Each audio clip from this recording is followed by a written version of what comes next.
Alrighty then. That is what is up, guys. It is Monday night, another Monday night, and we are back. We are live and alive in the EP. My name is Richie, David Marrufo, and I'm your MC and host for tonight. And we are coming to you on behalf of the Barbed Wire Open Mic Series, an open mic series based out of the U.S. Southwest here in the El Paso, Juarez border, U.S. Mexico border. And we've been doing these online shows since April of 2020, every single Monday. So we're hundreds of episodes in and we've had hundreds of performers. And tonight, you guys get to be part of that tradition. So, first of all, for those of you tuning on YouTube, thank you. Welcome. If you're watching this live, you are a real one. If you're watching the replay, that's also great. We love you. So, if you're coming back, welcome back. And if this is your first time, this is like any other open mic. If you want to perform, all you have to do is sign up. We usually post our sign up sheet online and any of our social media, Barbed Wire Open Mic. You can find us on Facebook.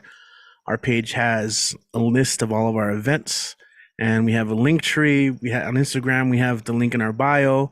On Twitter, we usually post as well, although I'll admit sometimes I do forget about Twitter sometimes. Elon kind of made it harder to show love to Twitter. But anyway, we're here, and if you guys are part of the online community, then you guys will get to see more people who run their own open mics, their own shows, writing workshops, and that's really what it is.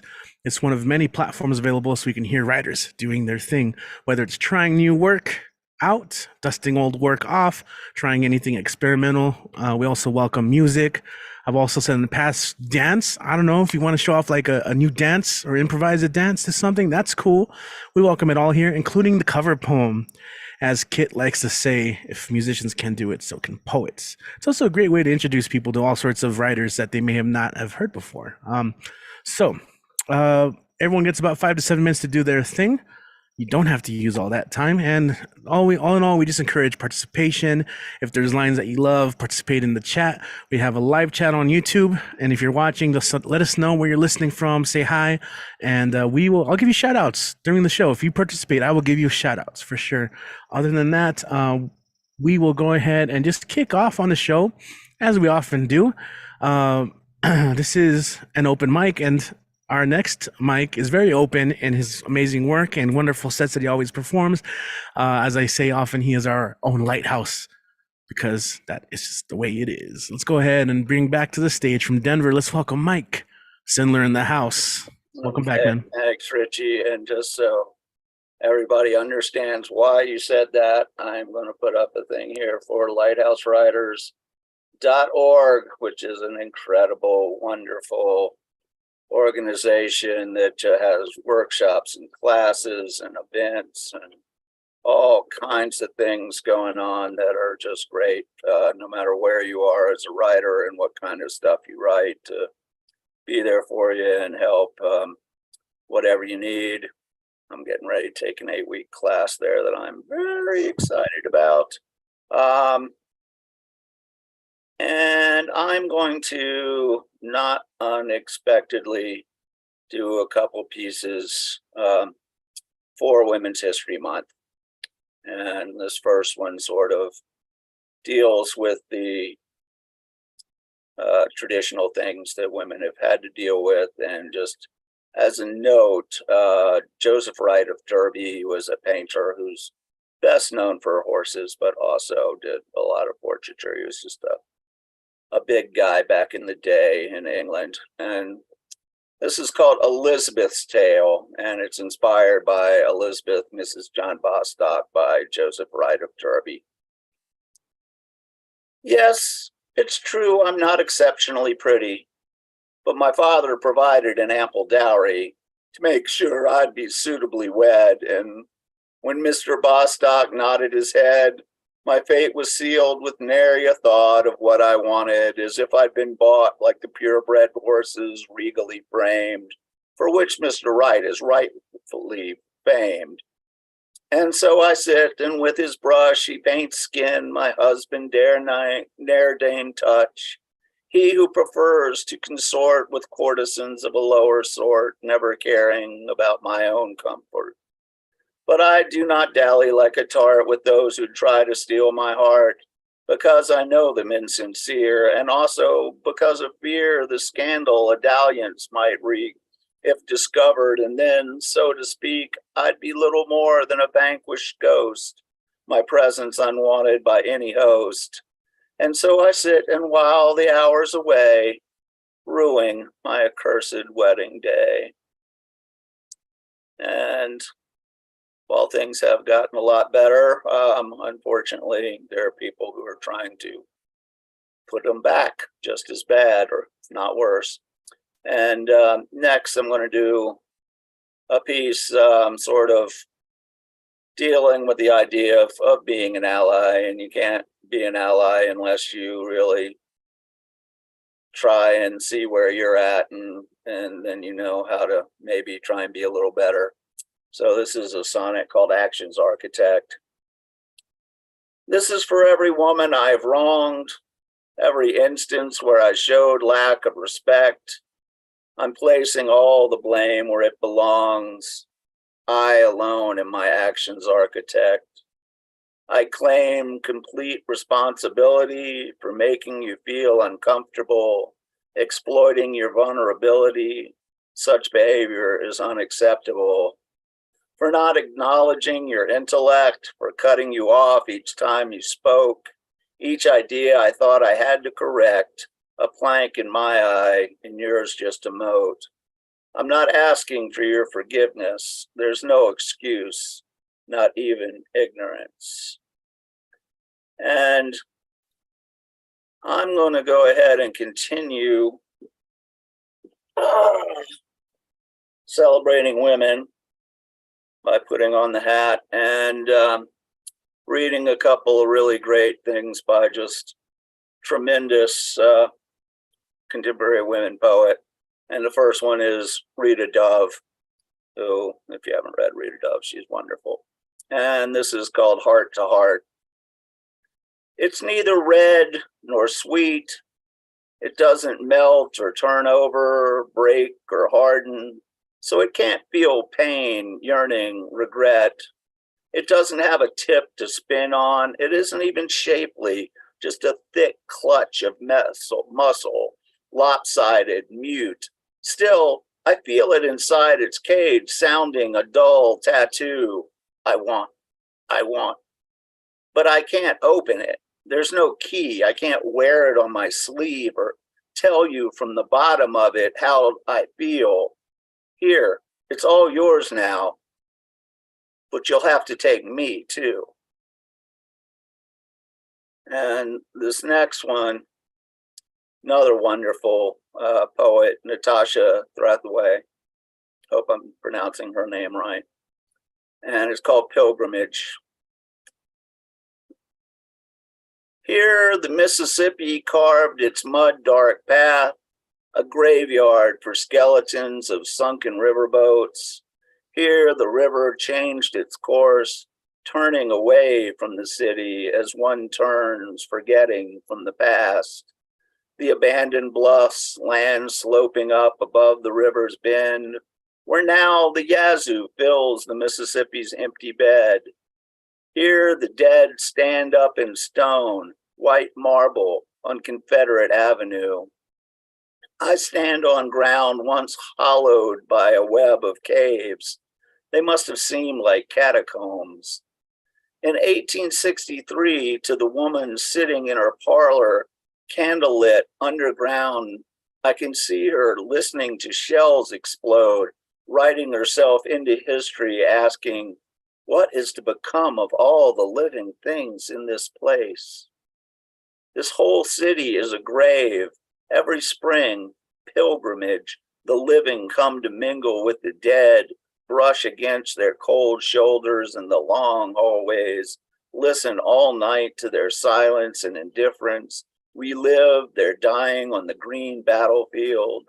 At the museum, we marvel at their clothes preserved under glass, so much smaller than our own, as if those who wore them were only children. We sleep in their beds, the old mansions hunkered on the bluffs, draped in flowers, funereal, a blur of petals against the river's gray. The brochure in my room calls this living history. The brass plate on the door reads, Prissy's room. A window frames the river's crawl towards the Gulf. In my dream, the ghost of history lies down beside me, rolls over, pins me beneath a heavy arm. Okay, thank you all very much. All right. Thank you, Mike. Thank you so much. As always, appreciate it. And of course, for promoting Lighthouse and of course, all these writing communities. Um, oh, that's doing that thing again where, all right, goes back to the grid. Appreciate you, man. And I know you did Tumble Words recently. You got any features coming up? Sorry, I know. I gotta ask. Okay, yes. Poetry games for Fincabulary Oops. from, yeah, you want to say it? Yeah, sure. I'll be facilitating poetry games, which is, yeah, Finn, who you see here, Fincabularies. It's going to be called From Here to There and Back. And I promise that will actually make sense if you do it. And it's on the 23rd at 1 o'clock our time, so 3 o'clock Eastern, and work your way back from there to whatever part of the country you live in. Yeah, look forward to seeing anybody who cares to join us. Wonderful. Thank you. Yeah, I just I had to ask, man. We want to support those as well. You know, Finn Bell does so much as well to help promote not just this show but so many others. So got to promote those. You know, those Fincabulary games, all those productions. So yeah, you'll definitely be hearing about plenty of stuff throughout the night. Right now, we're gonna come back to El Paso, where this show is based out of, and welcome our very own Tumble Award laureate. We got Robin Schofield in the house, and it's always great when you can make it and read, which has been so often now. Robin, how are you? Happy Monday. Hey, Richie. Hey, everybody. How's everybody doing? I hope good. The springtime has come to El Paso, along with winds and dust storms, of course. But I'm going to read one that I like to read in the springtime from Flo, which is still my baby. All right, even though it's 4 years old, I guess it's a toddler now. This is called imaginal cells. And those are the cells that the caterpillar has inside of it that turn into the butterfly. Lime and black. The caterpillar goes gooey green, vomit green, moss green, clover green, not the desert bird of paradise, new seed pod green when sunlight sluices through. Electric green. She has grazed yellow petals, carnadine trumpets, stamens nectar, gobbling root, branch, leaf, stem, seed. She has gauzed over what self shreds she possesses, from which she will reform as nectar-seeking geometry, clear wings, fairy dusted with neon scales. In the desert meadow, at 6,000 feet, a March freeze readies the poppy seeds for those becoming butterflies. I'm gonna break my pearls, Myra. So this is called, I want to read one more out of Flow. This is called Love Song for a Wiseacre. Your eyes are a flock of goats that muddies the spring on Snail Hill, where a shepherd boy no more than 6 carries a kid across. Your brow is an olive tree that blooms white out of red loam in spring, and in the fall, dark fruit weighs down your silver branches. Your hands are a pair of foxes that track the stray snow goose wintering over in the bosque on the river by El Camino Real. Your arms are spotted horses that roam the Llano Estacado and graze blue grama grass in autumn slants on Indian summer days. Your whiskers are corn stalks in the valley where cranes alight by the thousands and the scarecrow frightens children in a maze. Your hair is a mountain lion that sleeps in a cave by day, while antelope scamper down and the raven watches the end.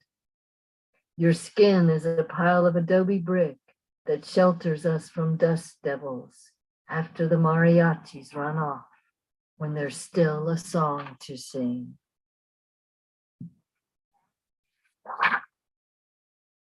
Okay, and then I want to read one from some poems I was working on when I was in upstate New York and went to see the James Turrell exhibit at the Massachusetts Museum of Contemporary Art. And he's an artist that works with light as a medium. So I took, it's kind of an erasure poem because I took a bunch of phrases out of the program. And then I put more phrases on it so it doesn't sound like an erasure poem. Light is the medium. Golden, spent needle leaves on the floor of the dark hemlock forest, the scarlet salamander slow-footed while the speed of light is unfathomable. Green fire moss lit within covers fallen logs, suddenly bereft of light. The velocity of the visible cycles over a razor-thin margin, only a sliver from deep red running to violet hues, perceptible on this pulsing segment of spectrum, spilled blood to blue-handled screwdriver. Energy unfolds a totality, the globe with oceans of crushed opal, or the baseball curving into home plate as light washes and illuminates our world. On emerald gold moss, the young salamander glows, conflating space with light. The lanyard around my neck flashes in the dark hallway, saying my name to all who see. Silver slivers leak under the doors, my coffee cup of dark reflections, the treasure box of daylight. Light makes volume into space in the sculpture garden as the staff lanyards glint. Everyone's name's a black and white blur in the distance. Spaces of infinite depth, but within them, the yellow-green fireflies, the frequency and amplitude of each one of them. Light is a sculptor's putty knife on the white blinds by the jewels of the globe. Filtered light falls on the not quite dark forest floor, a soft gold, the scarlet salamander traveling through emerald moss under a topaz sky. And then I want to read one little cover poem. It's called The Light by the Barn by William Stafford.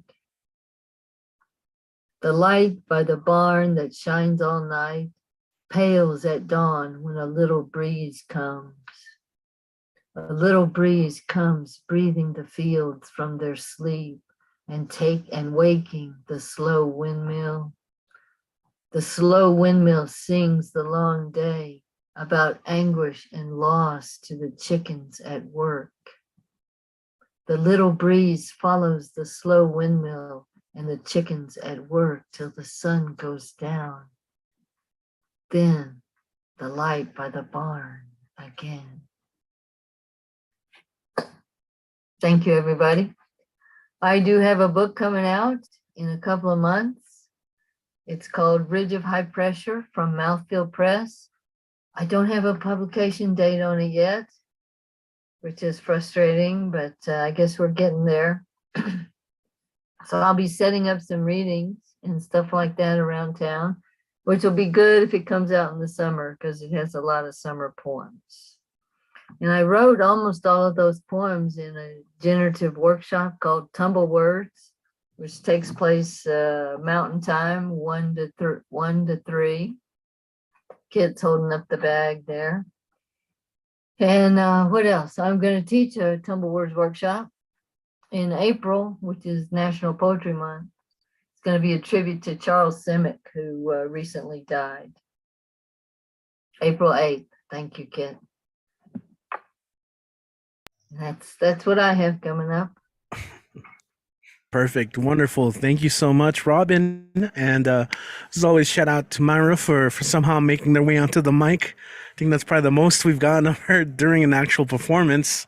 I love it, though. It's great. I love it when the pets get to make an appearance. You know, they love you, and we get to love them, too, via virtually, at least. And also, shout out to Mouthfeel Press, Maria Maloney. Man, you know, they were there at AWP this weekend in Seattle, and I didn't even get to see them. It's crazy, but I just saw that Mouthfeel is getting ready to look at new manuscripts. I think they're opening up again pretty soon. So if you guys have that, check them out. They're pretty cool, and we're looking forward to Robin's release as well. Hearing her read from Flow reminds me of like years back when my predecessor, Mr. Roberto Santos, aka Rob Nice, held up her book and said, "You know what? I could teach a whole poetry class with this book." And that's still like I feel like one of the greatest compliments I've heard that I agree with. So let's go ahead and continue. What I'm saying is I'm looking forward to the next one too.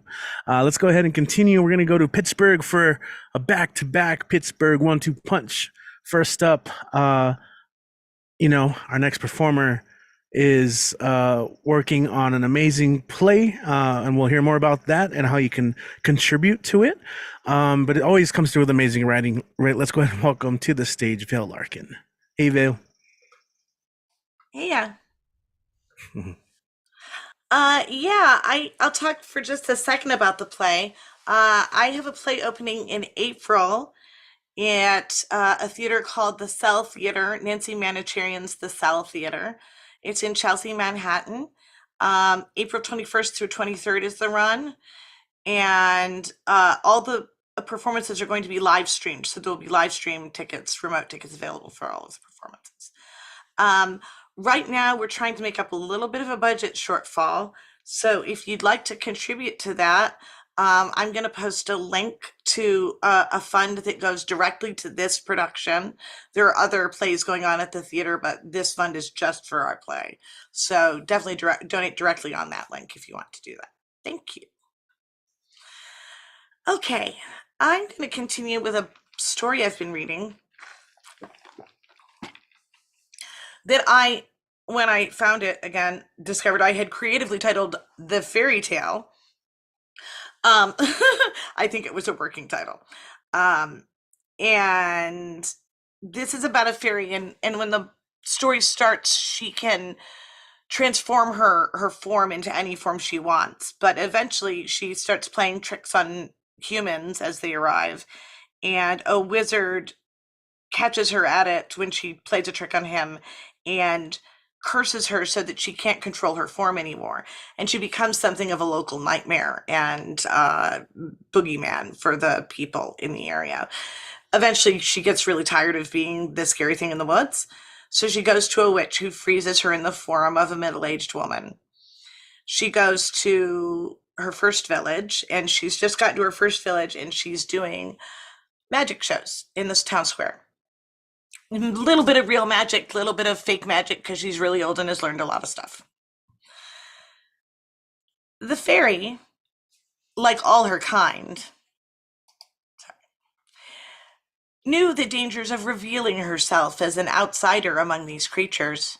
She charged no fee and passed no hat, for gold is nothing to fairies, and she was content to dine upon the flowers and herbs she found in the fields around town, and to bed down among them as well. This last was found a touch strange by the villagers, so she quickly put it about that she had an imbalance of the humors that required her to sleep out of doors. This had the added benefit of lending an air of nature to her role as a woman getting on in years, for nothing says mortal like a little chronic illness. She stayed in the town for a year and a day, and then she moved on. During her time there, she had made some warm friends and only one minor enemy, a local cleric who had gotten caught up in an anti-magic fad. And so it was with some sadness that she left. She knew that nothing says immortal like failing to age or die for years at a time, though. It was for this reason she resolved to never stay more than a year and a day in each place, so as not to leave too strong an impression on the locals. Then, in a generation or two, she could return, and none the wiser. In this way, she made her way around and around the human world, what there was of it at the time. The fairy had been a myth, living in the time of myths. Then she'd become a myth, living in a time when myths were objects of fear and worship. As she traveled and put on her shows, and delighted in the light of excitement and wonder that would flare up in the eyes of those who watched, she discovered that she was now moving into another time of change. Her audiences, more and more, were still enthralled by her illusions and entranced by her extravagant dramatic performances, but fewer and fewer of them thought of magic when they saw her perform. In fact, she was starting to realize that fewer and fewer of them really believed in magic anymore. Those who did were suspicious of it, searching it out to destroy where they could, preventing its practice in the first place as often as not. Men had forgotten the days when magic filled their forests and magical creatures were more common than the human interlopers. Magic was no longer familiar, and as the fairy had learned long ago, men do not like the unfamiliar. They passed laws against magic. The fairy removed all the real magic from her show, relying solely on illusory tricks and contraptions, with which she was also quite adept.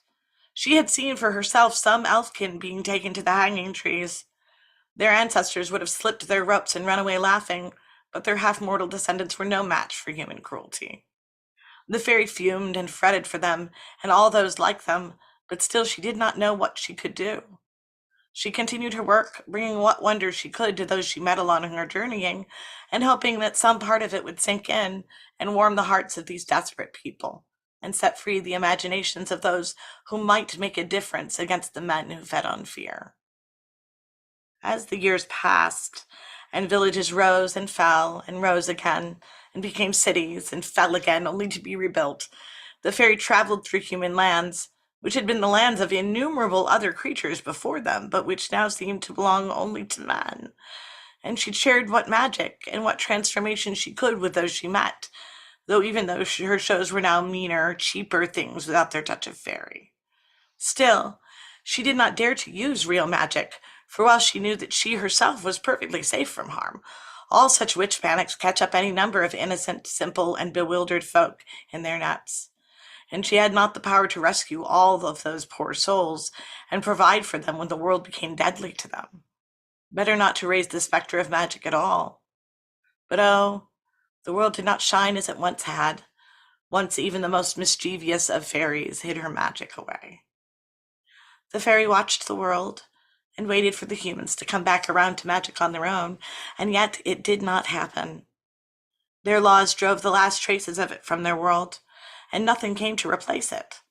They passed laws against magic, and when it was all gone, they passed laws against certain types of art, and then certain types of thoughts, and then certain types of people, and the fairy despaired for the future of the human race. One day, an idea came to her. It was a strange idea, and she had long before done her best to eliminate strange thoughts, for they were futile and dangerous besides. Still, this idea persisted. The fairy spent several years with it, traveling, performing, inspiring, and moving on. After she had done a great deal of thinking, she decided that it was indeed the only idea now left open to her, if she was to retain any hope whatsoever. She finished up her year and a day in her current hamlet, and this time when she set out it was not to wander, but with a purpose. The fairy traveled far and wide, as though following a trail only she could see. Several more years passed, but of course for fairies this is not such a long time after all. Finally she found what she had been searching for, and she found it over a pastry shop. When the fairy walked into the shop, she was at first certain that she'd come to the wrong place. The bakery's showroom was light and airy and filled with pastel confections and the smell of almonds. The woman behind the counter was young and buxom, and she wore her ruffled bodice and flared skirt with a definite awareness of her own appeal. When the fairy squinted a little, though, she could see that the young woman's shadow was clearly of the type cast by moonlight, not by the sun streaming through the windows. "Old friend," she said, "it is a wonder you are not hanged for a witch for that clothing alone." The witch burst into a peal of laughter that contained only a trace of her old cackle. "Oh, you thought I would live my span in only one form as well," she replied, smiling. If I'm going to spend my days utilizing nothing more than my mother's baking skills, I would have some consolation for my boredom. I understand, said the fairy. She walked freely around the counter and sat down on a low stool. Would you like a pastry? Asked the witch, but the fairy declined. I have not come here for your treats, though they do look delightful. I was hoping to intrude upon your retirement and request that you remove the spell you froze me with so many years ago. I just decided that I should not have abandoned my old life so quickly, allowing something so silly as the rise of another civilization to dissuade me from my work. And we'll stop there for today. Alrighty, thank you. Another fantastic portion there. Absolutely, I look forward to it. Yeah. Is there anything else you want to mention or promote before we move on? We're good. Donate Okay. towards the Prophet so you can watch it on TV when you want. There you go. That's it. That's exactly it. Pretty cool. I'm going to go ahead and share those links as well. Again, shout out to everyone watching on YouTube. This is our weekly Monday night open mic featuring people from all over the country, from all over the world. And if you want to tune in, there might be a link in the description. Not yet, because I forgot to post it right now, but I will get to it. Okay, but we're going to go ahead and keep going. We're going to stick around in Pittsburgh for our next performer, who's going to read a little short fiction. Let's go and welcome back to the stage, Andrew Pryor. Andrew, good to see you again. Happy Monday. Thank you. Good to be here. I'll read another one of my short stories. It's a new one that I wrote. So it's called Queen Anne's Lace. So without further ado. Queen Anne's Lace walked the bronze dust road in front of him, day and night, without stopping. A handbag's destiny is to travel, and Queen was no different. Queen walked the tallest whenever the road passed beside a town, and all the smiths and shopkeepers and farmers would bring their sons and daughters to marvel at his presence. He was a spectacle as he walked in the sunlight. His whitish gold hair cascaded down his bare shoulders and curled into a bushy beard around his cheeks and chin. His limbs sported brown markings of paisley leaves all over his tan skin, and his silver high-heeled boots sent sparks flying across the bronze road as he walked. The bolder children ran alongside him, tried to match his massive strides, even tried to grab onto the billowing folds of purple charmeuse lining that made up the rest of his body, hid the places where flesh and fabric met. Most of the parents would let their children follow beside Queen Anne's Lace for as long as the road ran beside the town, before scooping them up in their arms and carrying them away from the Queen as they protested and wailed. Then there were the parents that stood a ways back from the road, their hands grasping their children's arms and shoulders, their expressions guarded and dark. Queen saw them looking from afar, and wondered what they saw when they looked back at him. Angel or demon? Giraffe or tiger? Queen or court jester? Those times when there were people to watch his perpetual journey were the most fun, but there were also the long stretches of open countryside through meadows and mountain passages, those restless times where Queen scratched the gold zipper at the base of his neck, made sure nobody was in sight, and then reached into his flowing purple body and brought out the small creatures living within. A beetle with a black and gold body, with golden clicking legs and a well of velvet lip stain in the middle of its back. An oyster shimmering with rhinestones, with a pink pillowy tongue and a mirrored roof of its mouth. A scorpion made of chitinous white plastic, with a single-stranded dental floss connecting the back of its head and the tip of its stinging tail, as pluckable as a harp string. A 10-inch tall peacock, feathers flexible and waterproof and white and black and polka-dotted, who perched on his shoulder and sheltered the other creatures when it rained. Queen felt the most free when the creatures that lived inside him were able to taste of the air and sunlight, but he always had to be wary of the bandits that hid behind trees and bushes with quick, snatching hands. He'd already lost so many bits of himself that way when he was younger and more trusting of the world. And then there were the times where the night fell, and the bronze road lit the pathway ahead, swelled full with the sun's leftover rays, and Queen unfocused his eyes and walked until the zipper slowly crept down from his neck to the small of his back, and his toe tips were barely touching the road, and he was just awake enough to realize that he was sleepwalking.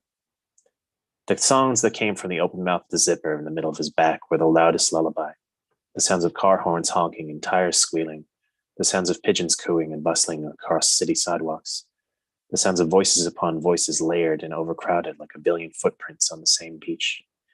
And Queen had no need to look down at his own feet, for that he knew that in his dream, he He was being carried. He was weightless and swaying and at rest, and the feeling stuck with him for hours after the sun rose and the zipper crept back up towards his neck, and his eyes refocused on the road in front of him, endless and glowing bright. There was only one thing that could slow his stride, even for a little bit. Every so often he saw one of them in the middle of the road, squarely in the center of his path, and he felt a feeling that wasn't quite fear and wasn't quite sorrow and wasn't quite peace. It was all of those things swirled together and glowing like the bronze dust that clouded his feet as he walked, clouding his mind with what little he knew about the future. He picked it up by the handle and held it close to his side, waiting for another town, a place where it could be given a respectful burial. A handbag's destiny is to travel, but he had never seen another handbag in his travels, walking and flowing and upright and proud, only knew them like this, cold and zipped up and outside in. The fate that awaited them all. And yet, as the sun rose closer to the middle of the sky, he could see a tree in the distance, a tree with shimmering green leaves and branches that stuck straight out against the horizon. All of the handbags looped onto each tree limb, a swaying line of Gucci's and Pradas and Marc Jacobs and Michael Kors, swaying in the wind, carried for eternity.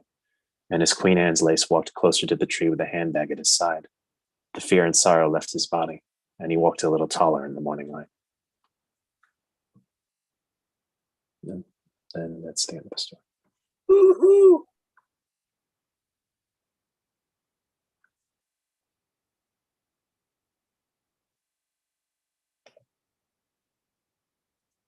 All right. Hey, thanks, man. Wait, was that it? Yeah, that was it. Okay, I just don't want to. I'm always afraid of interrupting. Cool, thank you. And is there anything you wanted to promote or share right now? It's my podcast. I'll put a link to it in the chat. And also, I have a feature at Canyon Poets this Thursday. Yes. Oh, that is awesome. Amazing news. Yeah. So show up to that if you'd like. That is really cool. Let us know how we can access that, and I'll make sure to forward that. Thank you, Andrew.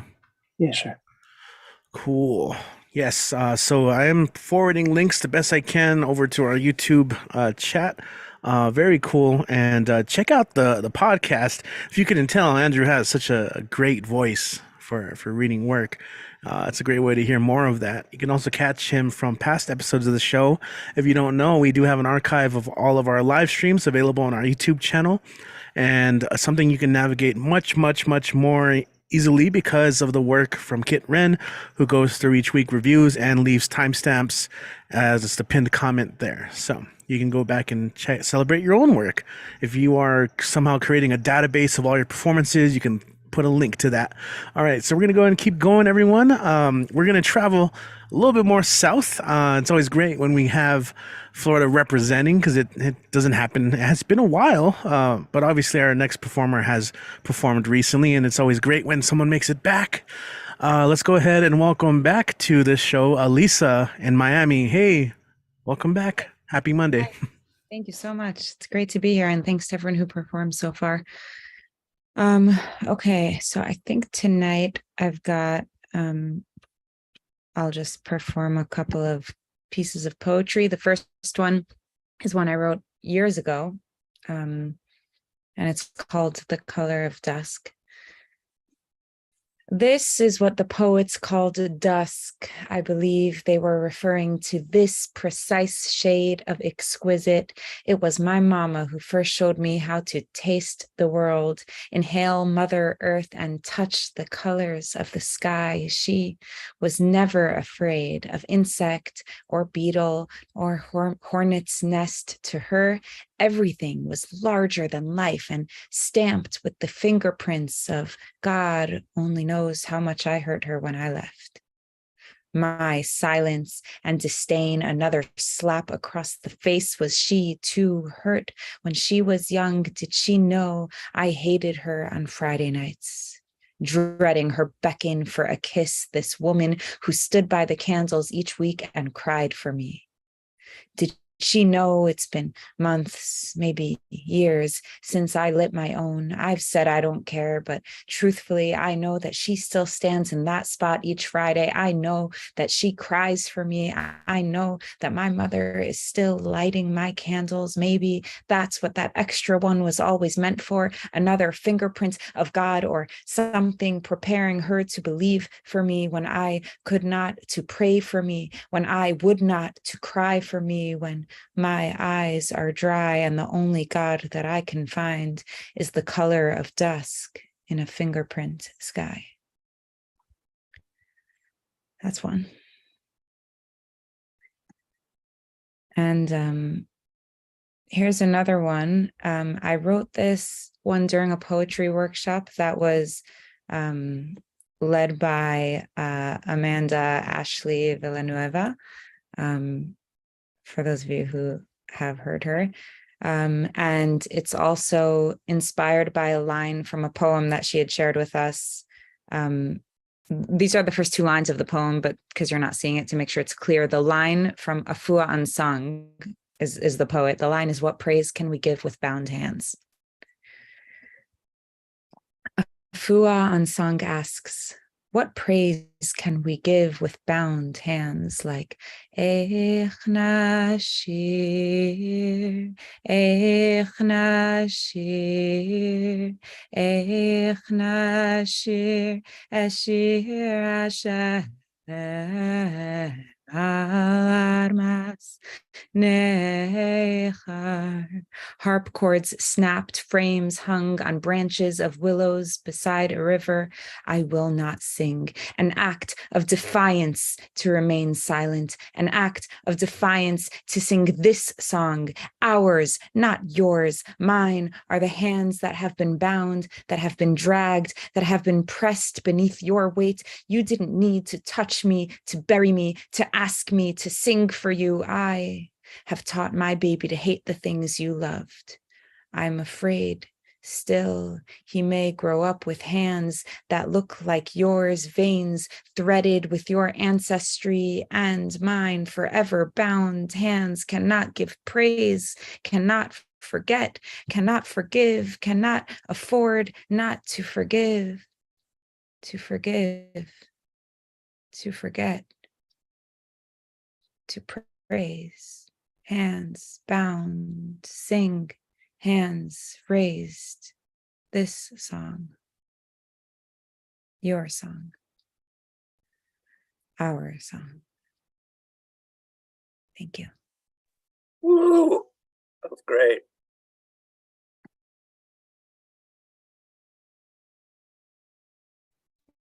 Yeah, that's it. That's it. Thank you. And I have a few things on YouTube with my name. It's on the Zoom. That's basically it. All right, cool. Thank you so much, Elisa. Glad to have you here. And I know, last time you mentioned that you don't have a book out, so we're waiting for that manuscript. Get it out there in the world. We will love to hear more. And yeah, I'll share that YouTube link as well. Thanks for joining us, as always. It's the way Kit says it. I couldn't remember exactly the way he said it, so I didn't say it. But the only thing better than first time reader is a second time reader. Thank Awesome. you.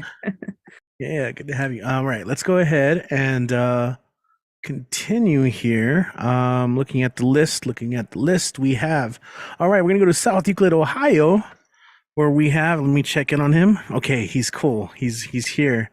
All right, let's go ahead and coming in from the Butterfly Nebula, or flying in from the Butterfly Nebula with his cosmic wings. Let's go ahead and welcome Doc Janning in the house.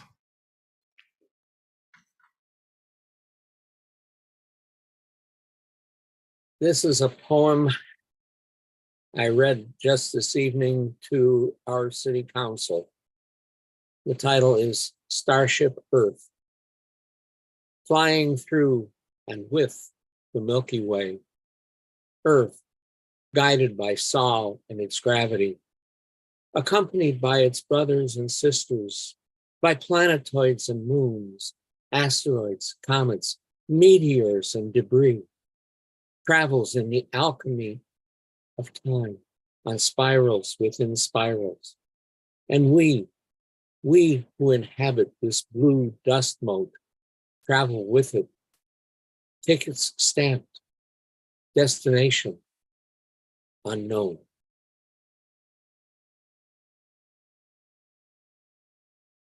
Seasons to come, making our way from winter into spring on a bright, chill day. A cloud scuds across the sky, sun's momentary scrim, herald of storms to come. Aeolus's breath sighs, singing of seasons to come, and life pauses, inhaling the cold, remembering spring and summer to come. Remembering flowers and the scent of grass in the fields of yesterday. Remembering leafy shade, the songs of birds and the laughter of children.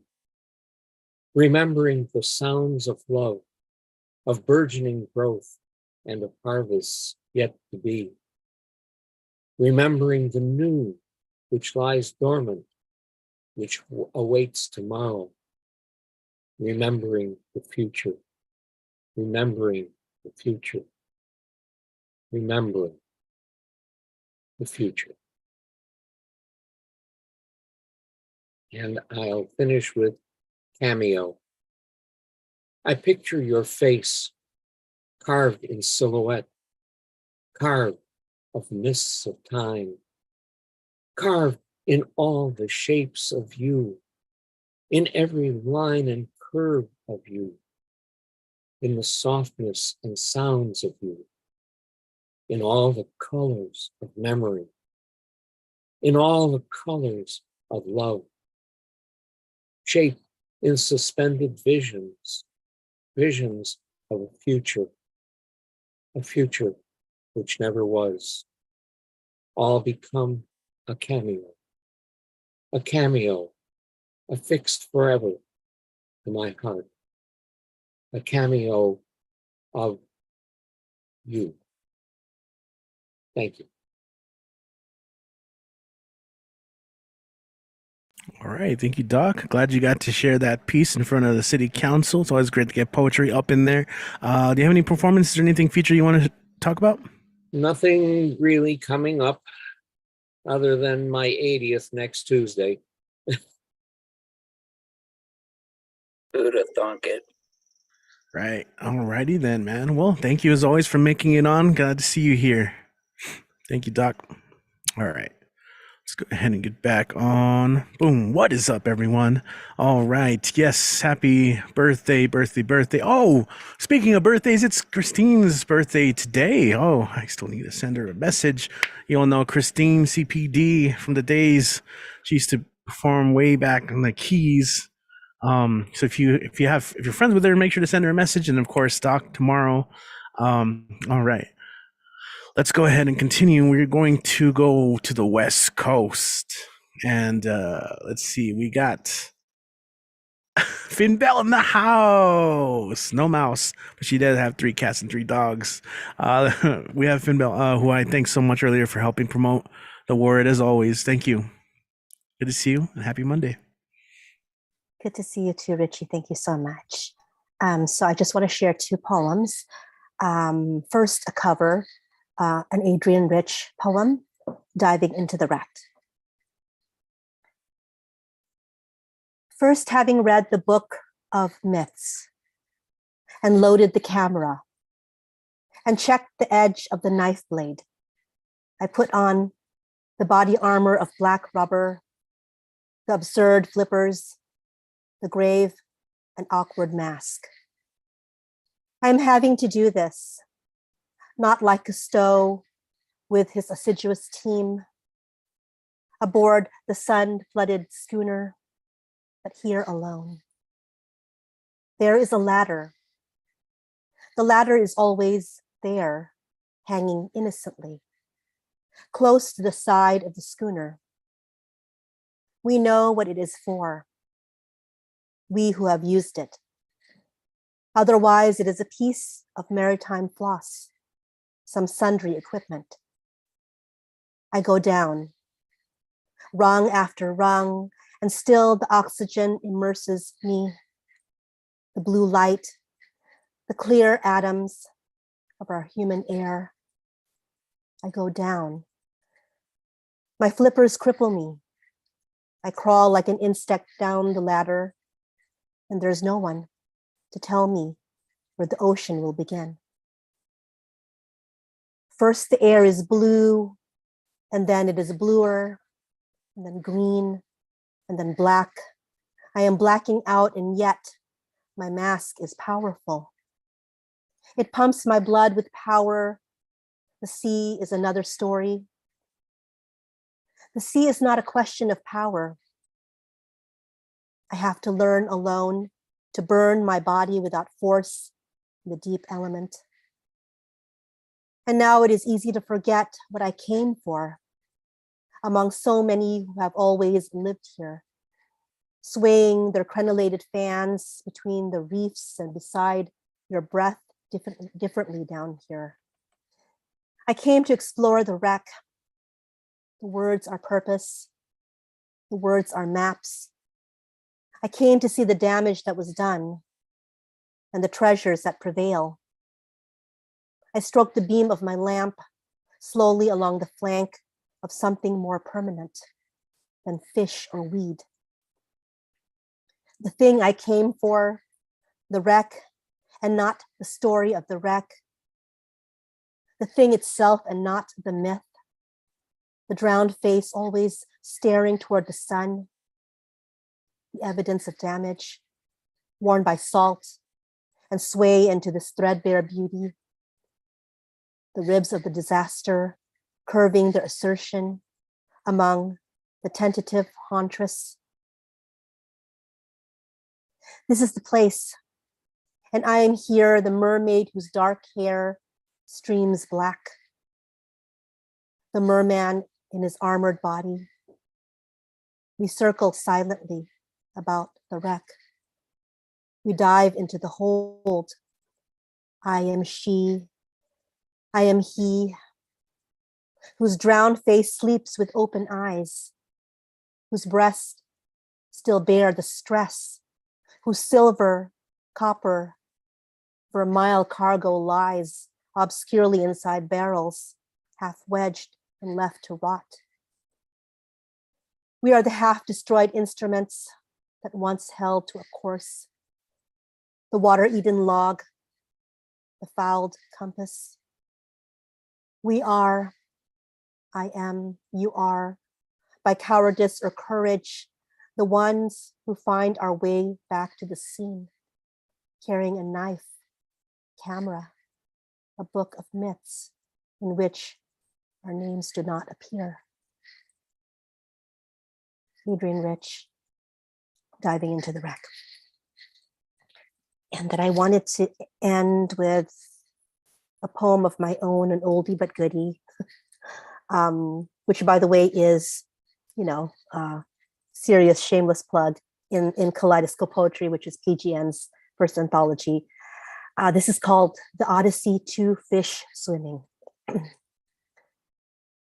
Will you become crystalline in the constellations with me? I am goddess divine of love and fervor, of chaos and nightmare.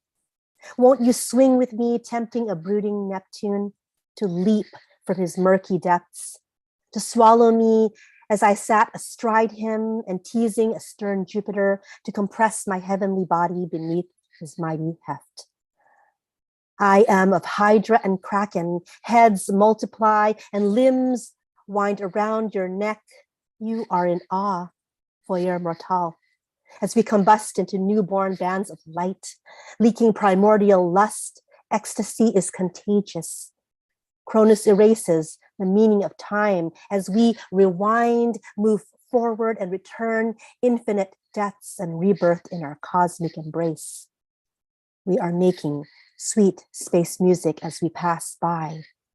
Siren tales catching upon stars' edges, bringing you along with us in our cosmic whirl as we merge these titans anatomica. All the universe scrambles to take communion on the last drop of ambrosia. I am of Telus. I dance with the shadows that mocked the hollows in trees where mother birds stored threads of borrowed golden fleece and of Selene, wishing companions into being so Eos would not have to pine for craven humans. And I have felt the cool of being dead and of Morta, wedded to the ground, washing every upturned face, pale in the light of the moon. Can you imagine the color that we create as we dance across a waning star on its way to join kindred heroes in the sky? I long to know if it worries you at all, this revelation that all 9 muses conceived of their own release in the pool that held Venus captive. Were you there, bearing witness in the beginning when she shaped their souls in the wet sand that lapped at the foamy waters of her overflowing breast? When you awoke, shipwrecked, which of my fathoms did you pretend you conquered and claimed, you, treading the shallow end? You who feared the maelstrom, saying my sea green looked peaceful, unspoiled, should remain supine to kiss your feet as you hide among lilac clouds. Come out and play, baby boy creation. I have parted the ocean and land. History records how Calypso tossed you, your sparks and bolts ego salad on her waves. Who is the one who won't let go? Passion is obsession, is deception, is compassion. She lulls tropical storm whispers into your flattered ear. Circe could care less, could care more, has cared more. What does it matter to you? Mother, sister, lover, you want the fantasy when you cannot see the enchantress above for the sea nymph below. And now you find yourself too addicted. Boys playing at seafaring heroes find in the end that they cannot leave. While you slumbered and ignored the weather lover, I changed my visage 3 times before you woke, 3 more times as you walked away. Why does cowardice make you believe every divinity in creation is the Janus-faced monster crossing your cursed path? We are women, only women. And because of this, you weep. Thank you.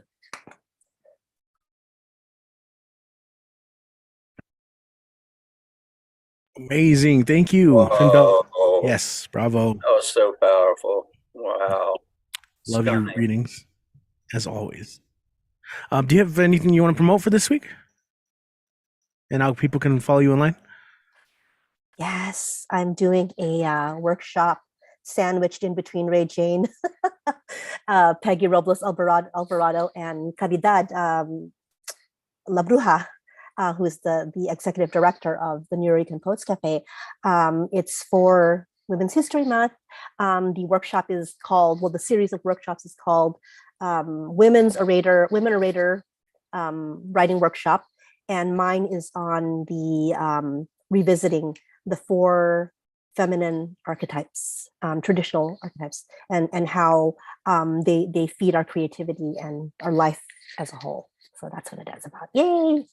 So that's it for me. So awkward, I know. No, I love that. That's amazing. Thank you so much. And any relevant links, feel free to drop them here in the chat and I'll forward those. That sounds, what a lineup. Damn. So that's really great. Shout out, by the way, to Samuel Wilson on YouTube. I see you on the live chat. Always great to see you here, my friend. Alrighty then. That was a really great set. And as Kit kind of mentioned, the great tandem, the combo there of the 2 poems. All right, we're going to continue. We're going to go to Maine. That's right. It is time to visit the main man in Maine. He hasn't written anything to waiting in the comments in the sign up anymore. So let's go ahead and just welcome to the stage Generalissimo Brian Franco. What is going on? How you doing, man? Brian, are you here? Hold on. Brian. I thought he had made it. No? Or did he? He is okay. might have missed him leave the room. Sometimes that's a Wi-Fi thing. We'll see if he makes it back. But as he was here, yeah, we were messaging, in fact. Anyway, that's okay. He mentioned something about a storm coming too, so hopefully everything's all good. Anyway, let's go ahead then. We'll come back to him if he makes it back, which is fine. We'll continue on. We're gonna go to West Palm Beach, Florida, and the same thing applies that I was saying earlier with Elisa. Always great to see a second-time reader here, at least on the show. Let's welcome back to the stage the Magus. What's going on, man? How are you? Good to see you again. Hey, Richie, thanks for holding the space. This is awesome. Greetings, beloved poets. I have 3 pieces tonight. I bring you a warning about Ron DeSantis and his presidential aspirations. This is the DeSantis trilogy. This first piece is called Retrograde Ron. Let me tell you a little bit about Ron DeSantis and his retrograde views. Some of you know, to others this will be news. He's old schools like the 1860s, racist as fuck, bans books and thoughts. Man, does he suck. Ron's anti-vax and anti-science to boot. To those whom oppose him, he's a real brute. Just ask Disney what he did with Don't Say Gay. He must never be president, this I pray. His fascist views are regressive, domineering, autocratic, and repressive. Want to move forward to the future? We can't with Ron, the Trumpist ass smoocher. So heed my words and don't buy the media hype. Ron's a fucking brown shirt gutter snipe. Not fit to lead this country, my friends. So stand against DeSantis, because this fight never ends. The second piece of the trilogy is called Ron's Palinode. A palinode is an ode in which the writer retracts a view or sentiment expressed in an earlier poem. I once wrote a poem comparing W. Bush to Satan. Though he's a smirking war criminal, now it's not him I'm hating. This poem is about Ron, death sentence, the Florida man. He's come to screw you any way he can. Whatever you do, don't say gay. Make all bad thoughts go away, like CRT in your math textbooks. Sure, this guy may sound like a kook, but trust me, he is deadly serious. If you let Ron win, he'll get imperious. He'll have you bow before his greatness and praise his white male Christian straightness. This piece is called Meet DeSantis. DeSantis, meet DeSantis. He's a modern Stone Age governor. He is dumb as a rock. Took the CRT right out of history. Someday, maybe Ron will win the fight. Then we'll be so fucking far right. When you're with DeSantis, have a yabba dabba do time. A dabba do time. Don't say a gay old time. Don't say a gay old time. Thank you. I like it. Yabba dabba do. Thank you. Love it. Do you have anything that you want to promote? How can people find you and support you online? Yes, I'm Magus801, Magus 801 on Instagram. And that's about it for me right now. Thanks. All right. Thank you so much. As always, glad you can make it. Yeah, we're always here on Mondays whenever you can. You know, I know it's later, but yeah, the Magus, appreciate you coming through. Loved every performance so far. And let's go ahead and keep that going. Yes, I love it. We're going to go to North Carolina and welcome to the stage, Coach Ja. Hey, what's going on? Welcome to this space. Good to have you here. Welcome. Hey, listen, this has been great being here. Thanks for keeping the space. I've been loving what's happening. I have a 2-year-old, so I'm kind of running back and forth. So that's why I've been off the screen. I didn't want to seem like I'm walking away in the middle of somebody's poem or whatever. That's kind of rude. So yeah, so I'll just jump right in and kind of I'm going to read 2 pieces that I got from a writing prompt. Both was from 2 different writing prompts in the same day. You whispered to me softly, most times around my darkest moments, when light has left me solo and thoughts stand unleashed. Seems my spirit bends when you call. My ears have but one master. Heart beats whenever you enter my space, but it's different. like the business end of a handgun explosion, life-altering yet unavoidable.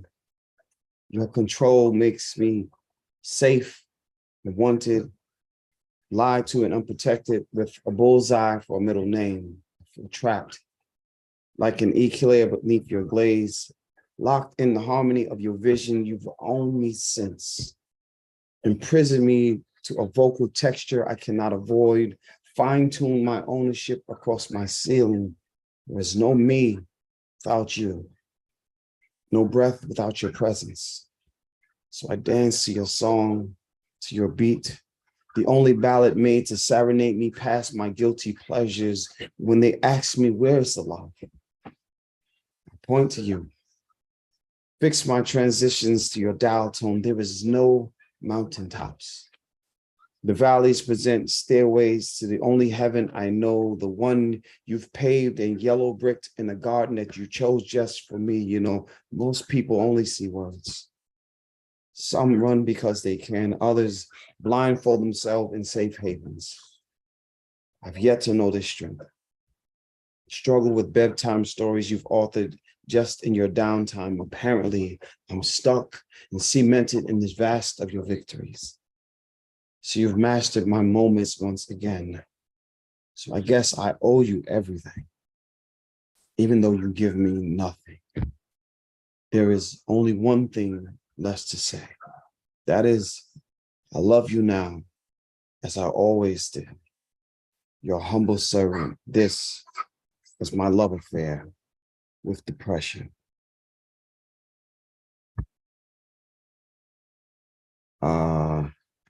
And the next one. My love is so strong, it needs a new name. Like lower level. Like baggage claim area with big signs of someone should call me home. Pincushion this smile to the dark clouds and burning skies. My love should be named everything overwhelming. So my love sings in the shower, screams in empty bedrooms. My love finds its voice only when no one's around. This way, no one can steal it.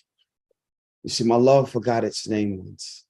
And I noticed because I called it and it never answered. Instead, it found a new home, got lost in someone else's closet, and she kept it hidden until nighttime, and then she used it, dressed it up in her loneliness, taught it to say, I need you with its eyes closed, and then my love was naked. Stood outside waiting for rain with no boots, no hats, no one close enough to kiss or wrap these arms around for comfort. My love never gave up. Instead, it found a way to hum rainbows and blues from the darkest holes.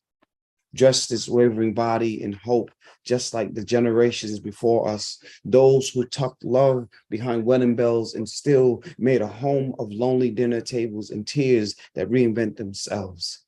My love hates the snow and hates rain or anything that says running won't be easy. My love has become cold, like cast irons and December Sundays. My love can't spell these days.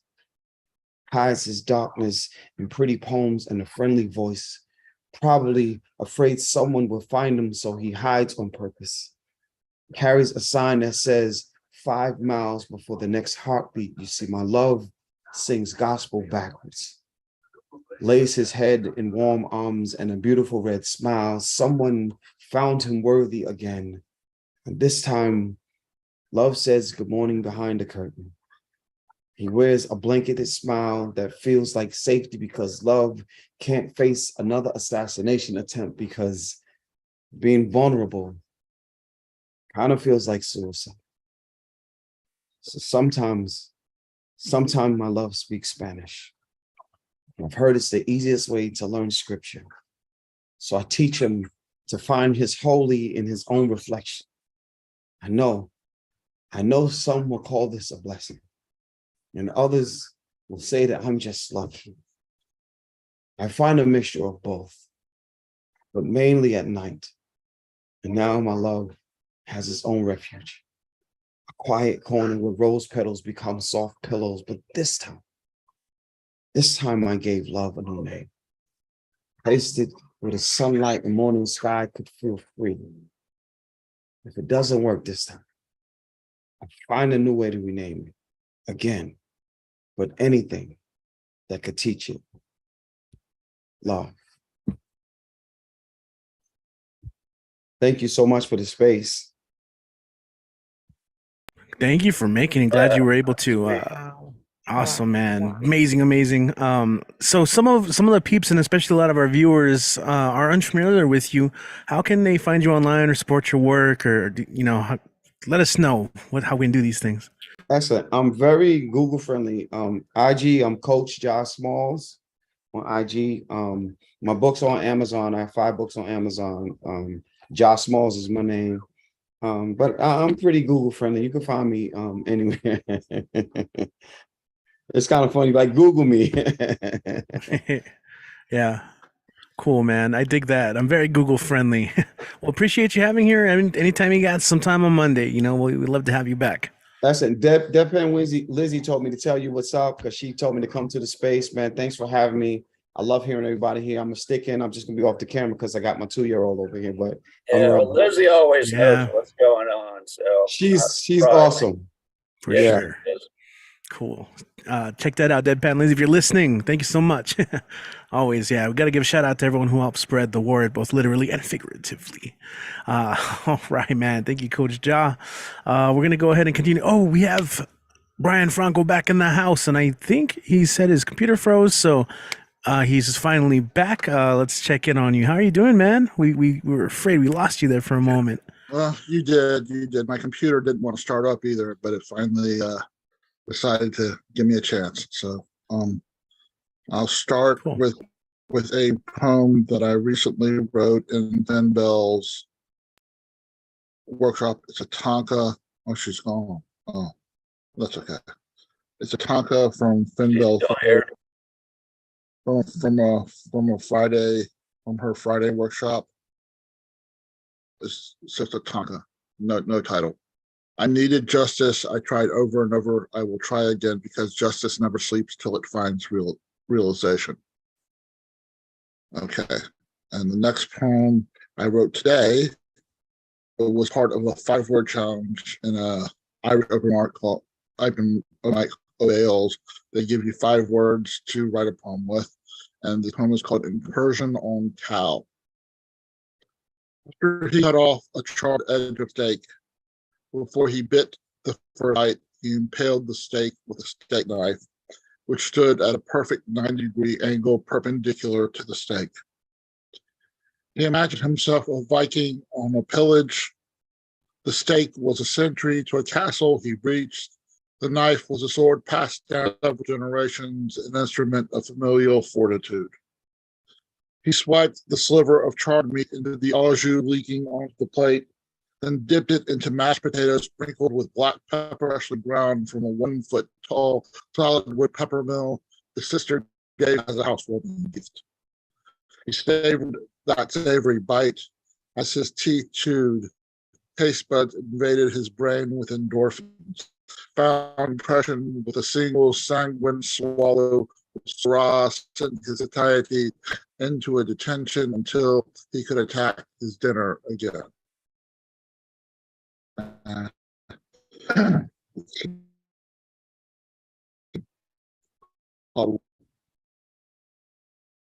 You were a rock, my life was a hard place.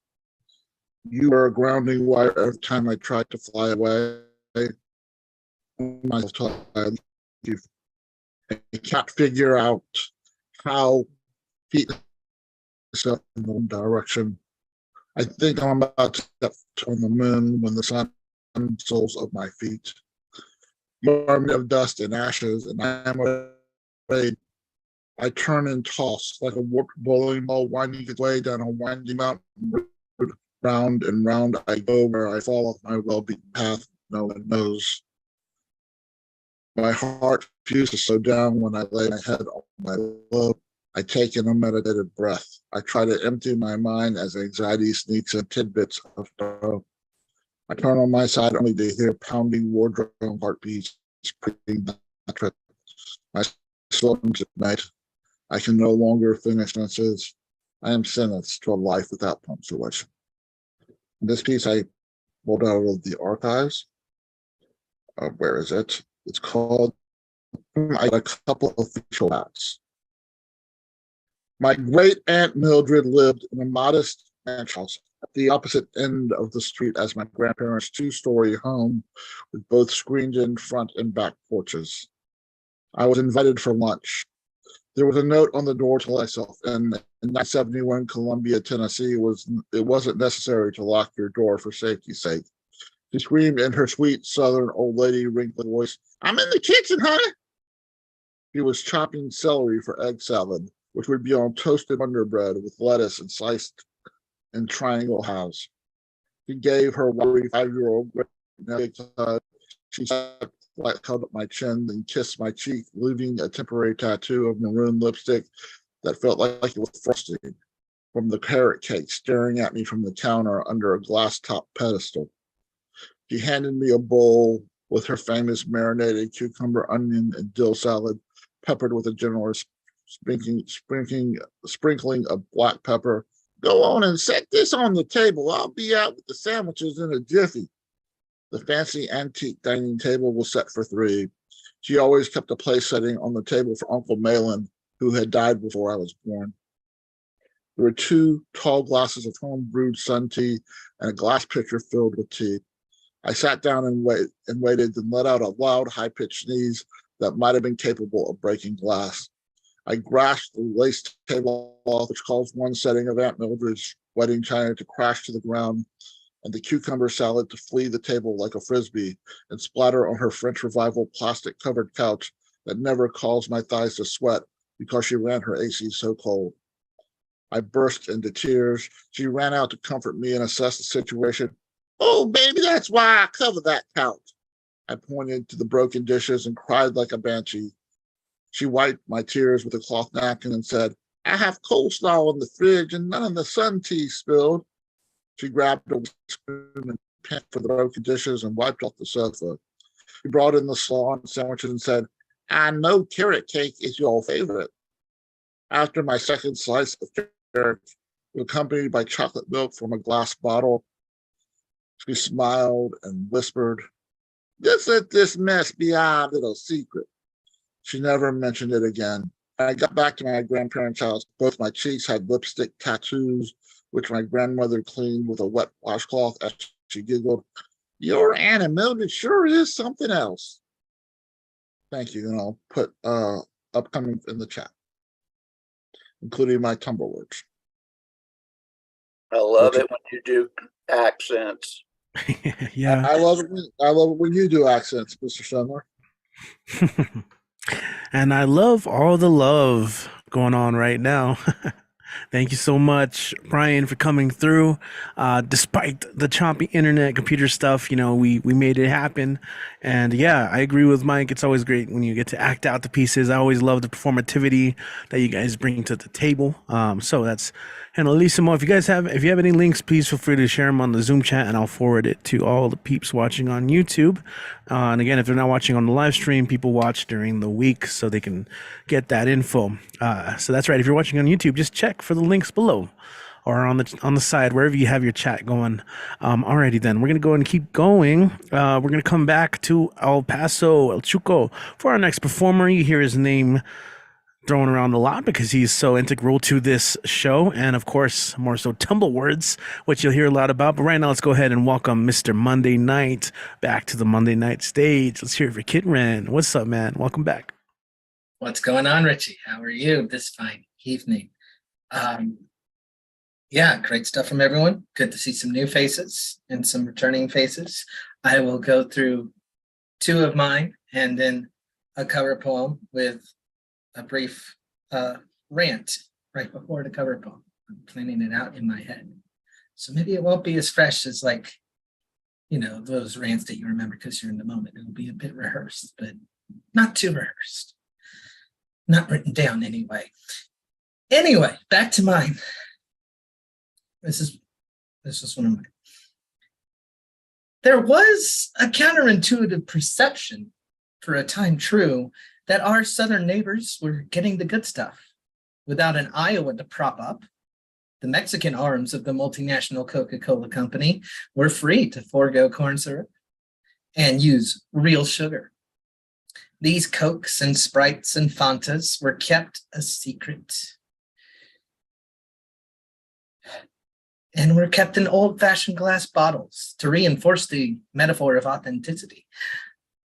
This was a perk of Mexico and of the border and of Texas at large eventually. But at some point, the Mexican Coke turned from a niche product into a niche market. Someone realized that they could sell glass-bottled Cokes with real cane sugar to the young creative classes who strive with every gesture towards a realness that has been denied them. It is not their fault.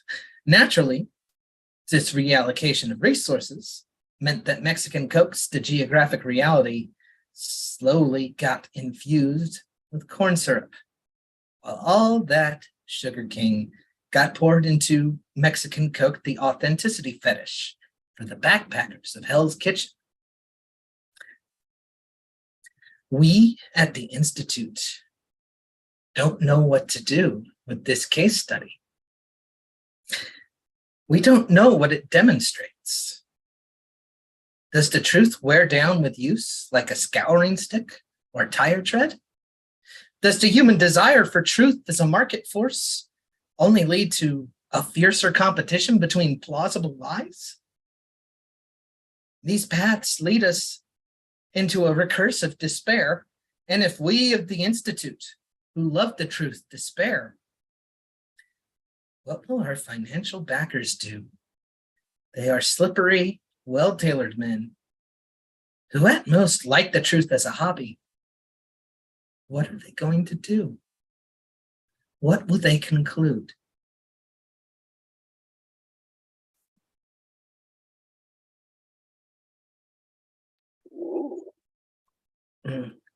Another weird kind of history that sounds fake, but I'm pretty sure it's real. In 1867, when Candy Cummings of the Brooklyn Excelsiors threw the first curveball, there was such a moral panic in the baseball watchers of New England that would make Cotton and Increase Mather preach caution instead of hellfire. This unruly man had introduced trickery into the pastoral poem of the nation's pastime. People driven by passion would barnstorm just behind the Brooklyn Nine, determined to heckle Cummings out of the game and into infamy. One or two carrying a hatchet in imitation of Carrie Nation and her much different crusade for moral purity. But they had paid a ticket for their right to heckle. Their burning hatred for the unsporting trickery of Candy Cummings filled seats and coffers that would otherwise be vacant. And though he later had to don the Hartford dark blues and the Cincinnati Reds, the curveball was too effective a tactic to ever become a question of chivalry. This is how the future happens. Without your consent, you may rage and throw your shoe at the first songbird telling the world how great it is to be a songbird at 4:30 in the morning. But you missed.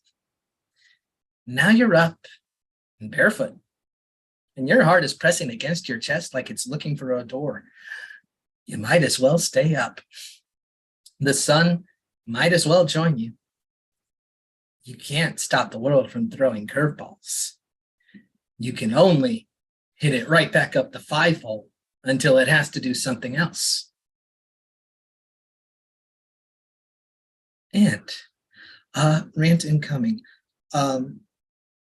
We heard Magus's great poems about Ron DeSantis, a very worthy target for a very serious anger. But I don't know, sometimes neither side seems very interested in the problems.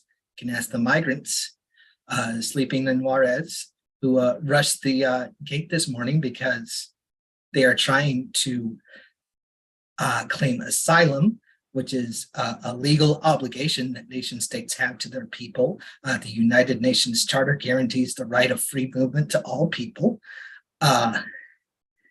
And they said, oh, here's an app. Does it work? I don't know. This is not to say there's no difference between the two parties. After all, murder and depraved indifference are technically two different crimes. But there's a dead body at the end of both of those, isn't there? But we could have a different world, and it would be very easy. And in demonstration of that, this is Gate A4 by Naomi Shihab Nye. Wandering around the Albuquerque airport terminal after learning my flight had been delayed 4 hours, I heard an announcement. If anyone in the vicinity of Gate A4 understands any Arabic, please come to the gate immediately. Well, one pauses these days. Gate A4 was my own gate. I went there. An older woman in full traditional Palestinian embroidered dress, just like my grandma wore, was crumpled to the floor, wailing. "Help," said the flight agent. "Talk to her. What is her problem? We told her the flight was going to be late, and she did this." I stooped to put my arm around the woman and spoke haltingly. "Shudawa shubida habiti stanishwai min fadlik shubitsewi." The minute she heard any words she knew, however poorly used, she stopped crying. She thought the flight had been canceled entirely. She needed to be in El Paso for major medical treatment the next day. I said, "No, we're fine. You'll get there just later." "Who is picking you up? Let's call him." We called her son. I spoke with him in English. I told him I would stay with his mother till we got on the plane and ride next to her. She talked to him. Then we called her other sons just for the fun of it. Then we called my dad, and he and she spoke for a while in Arabic and found out, of course, they had 10 shared friends. Then I thought, just for the heck of it, why not call some Palestinian poets I know and let them chat with her? And this all took up 2 hours. She was laughing a lot by then, telling of her life, patting my knee, answering questions. She had pulled a sack of homemade mamul cookies, little powdered sugar crumbly mounds stuffed with dates and nuts from her bag, and was offering them to all the women at the gate. To my amazement, not a single woman declined one. It was like a sacrament. The traveler from Argentina, the mom from California, the lovely woman from Laredo, we were all covered with the same powdered sugar and smiling. There is no better cookie. And then the airline broke out free apple juice from huge coolers, and 2 little girls from our flight ran around serving it, and they were covered with powdered sugar too. And I noticed my new best friend, by now we were holding hands, had a potted plant poking out of her bag, some medicinal thing with green furry leaves. Such an old country tradition. Always carry a plant, always stay rooted to somewhere. And I looked around that gate of late and weary ones, and I thought, this is the world I want to live in. The shared world. Not a single person in that gate, once the crying of confusion stopped, seemed apprehensive about any other person. They took the cookies. I wanted to hug all those other women too. This can still happen anywhere. Not everything is lost. That was a truly great share, kid. Thank you. Ooh, yeah, man. Take a moment to breathe that one in. Yeah. So, socials up. Bit of a transition now. Instagram at Kit Runaway, Twitter at Kit Talk Sports, which is, as the name suggests, Ko-fi.com/Kit Ren. A lot of belletristic essays about the history of American football. If that's your deal, it's certainly mine. You can find me on Facebook easy enough. You can drop me an email the old-fashioned way, or drop something in the tip jar on PayPal if you feel so moved. But look after yourself first. It's a hard life for everyone. And of course, the Tumblewords Project meets every Saturday, 1 to 3 Mountain. And its goal is to get folks to confront the blank page. Because as our founder, Donna Snyder, said, we are all equal before the blank page. As Brian Franco mentioned, he'll be hosting in 2 weeks. This upcoming week, it's going to be a local Titan of Carlos Fidel Espinosa, who also has a novel coming out in 2 months. Forget the title of it, but I don't have to worry about the title till it's out. But the title of his workshop is "We Have Thorns Because We Are Reaching Out to You." Then the week after that, Brian Franco with Consequential Words.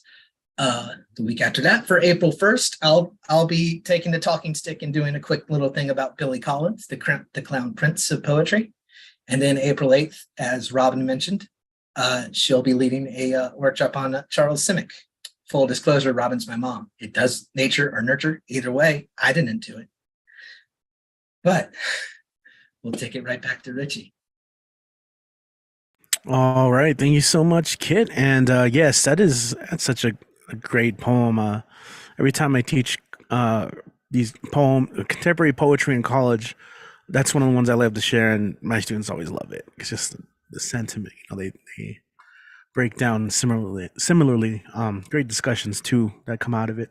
All right, we're gonna continue. We're gonna go to San Miguel de Allende, where we have the urban cowboy poet, who you can find similarly looking that up, Urban Cowboy Poetry on YouTube and Facebook. He does have books available. Let's go ahead and welcome him to the stage. UCP at the place to be. Good to see you again, my friend. Good to be seen. Hola from the fun side of the wall. I'm going to do urban legend. I haven't done it in a while. I usually do it standing up, but I've been walking at least 5 miles a day here until yesterday. I fell and hurt both my legs, and now it took me like a half hour to walk to the pharmacy to get pain meds, but I'll be okay in a while. As in the words of the deadpan comic Kevin Schwartz, who was on AGT, my emergency contact is the floor. I'm going to do Mikey. Haven't done that in a while.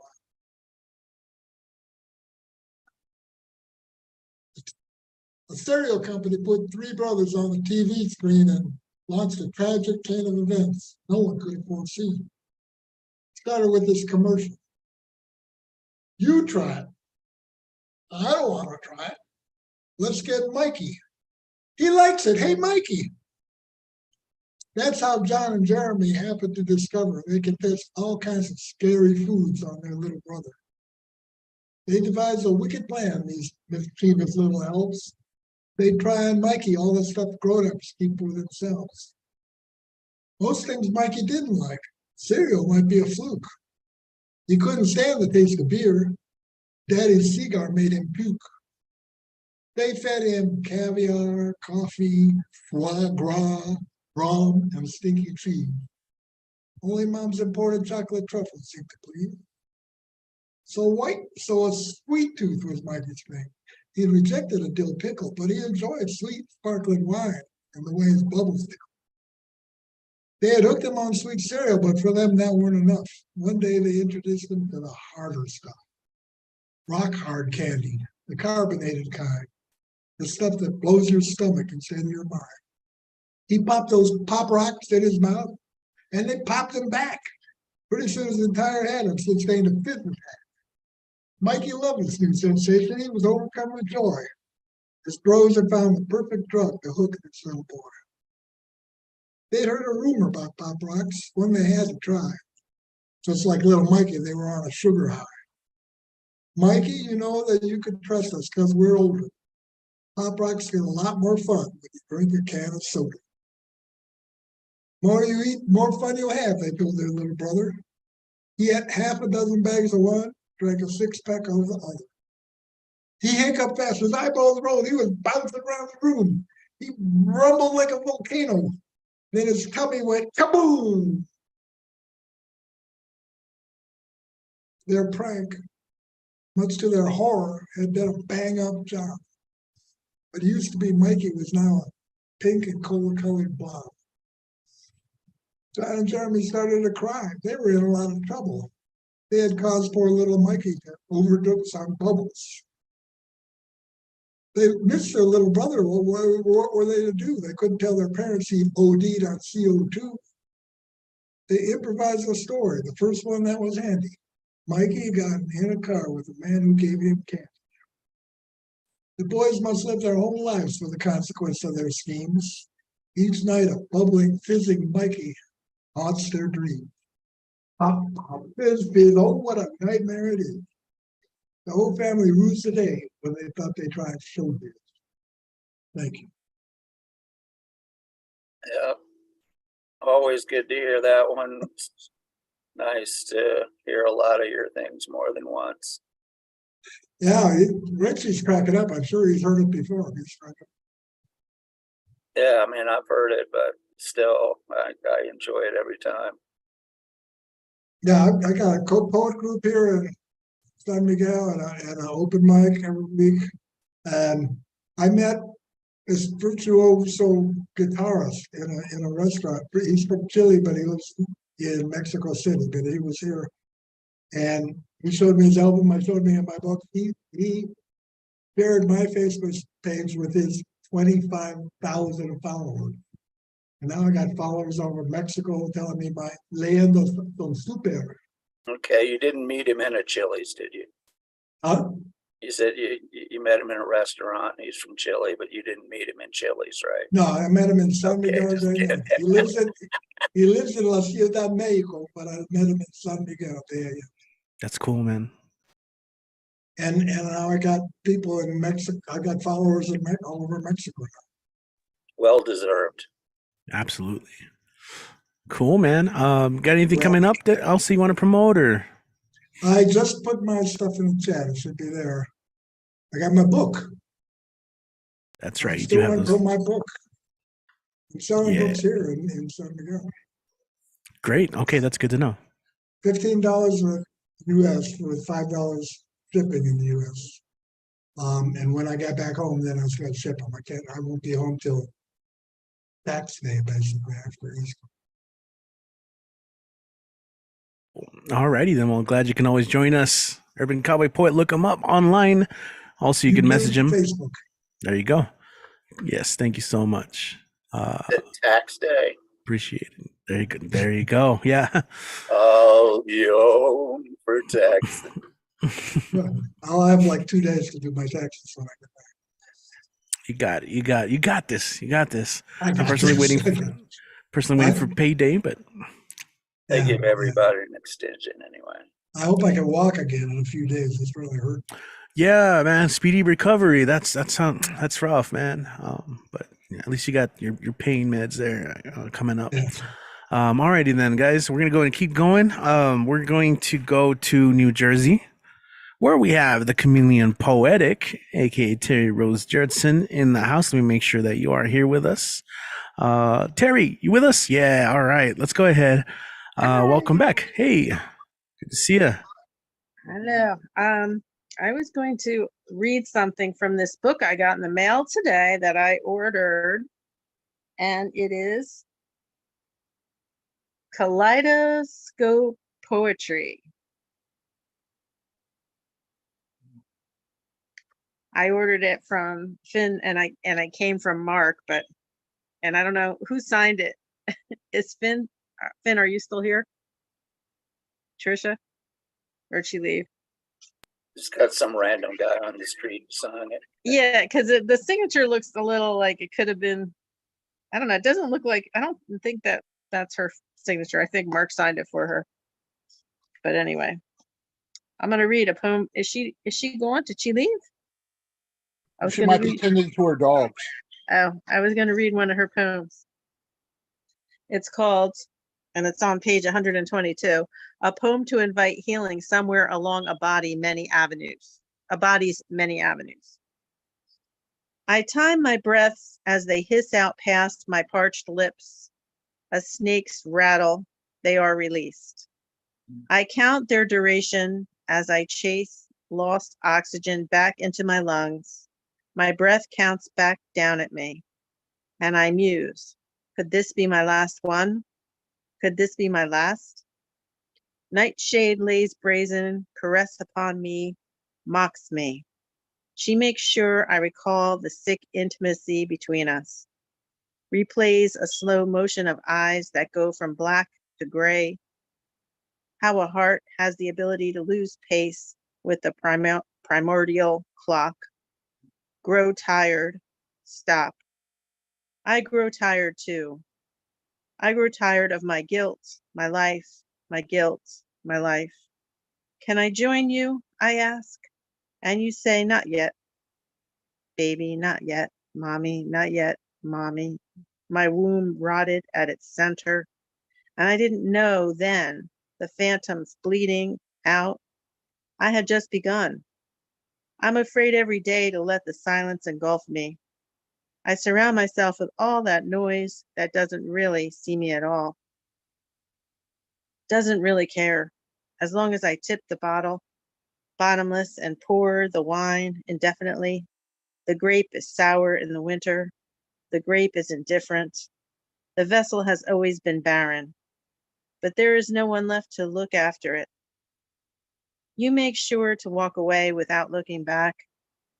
Say a hasty goodbye before you feel bad that you do not care enough and your empathy is wrung dry. The silence doesn't leave. The din lessens. I can see your veins, rear back, hooded heads that lunge at my neck. I see your chest, an open cavity I have filled with delusions that I could be better, but you choked on them. They were the sepsis of my failure, a fluid that flooded you, overwhelmed you. You became silent too. You left me to stay here alone with the ceaseless noise. I couldn't save you. I tried. I couldn't save you. I tried. I couldn't save you. I couldn't save you. I couldn't save you. Lashings as I crawl along the aisle. A wound festers. A penitent reborn.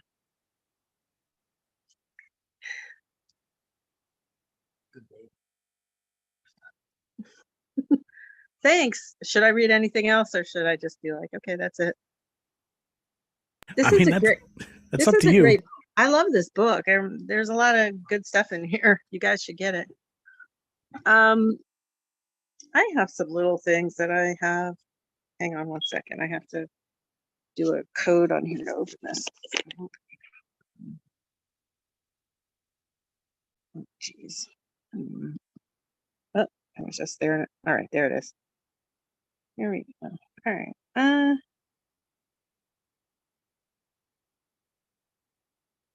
As one of my favorite books growing up had the title Everything I Needed to Learn in Life, I Learned in Kindergarten. The concept of sharing, playing nice with your friends, cleaning your mess, telling the truth, etc. But the one thing I remember the most about my kindergarten years was how hard I loved people, my people, and how deep the pain in my chest stayed when they had to leave me. Ina, my beautiful blonde-haired, blue-eyed babysitter who I used to idolize, she was an expert at blowing bubbles with pink wads of bazooka gum. She tried to teach me. My teacher, Miss Lucas, who I used to write love notes to every day with my crayons, which were in my cubby. Each child had their own space marked with a card, hand-printed with their name. And this place was where I first laid eyes on my first crush, Jerry, a silly boy who never knew I loved him until 13 years later.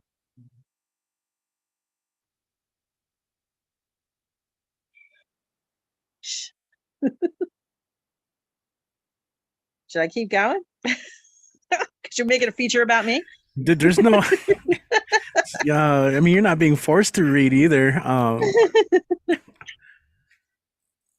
But do you have any features coming up or anything you'd like to promote? I was supposed to get an interview by someone, and I put it off. Now I don't know if it's going to happen because I do procrastinate. So no, I mean, I have something coming up, I think in April with Marissa, which is a karaoke thing. But other than that, I don't even think there's an actual definite date yet. Mm-hmm. But it's supposed to be in April. All right. We look out for that. And lastly, for people tuning in and maybe hearing you for the first time, how can they follow and support you online and even get your book? Yes, my book is The Chameleon Chronicles, which I don't have to hold up. right now, but you can find me on Teresa Rose Dirtson on Facebook and or the Chameleon Poetic on IG, which is Instagram. And the book, you can get it from me, or you can get it on Red or Green Books website, and it's 15 plus shipping.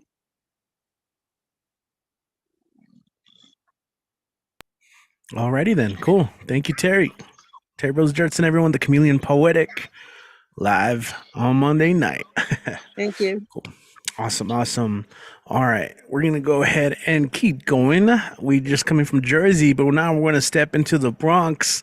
Someone that we haven't seen in so long, but he's working hard. I get to see that on social media. But it's always great when he gets to come through. He's got a short poem for us. Ladies, gents, beautiful envies, we got Ron Mark Thompson in the house, RMTE. What's up, Ron? Thank you.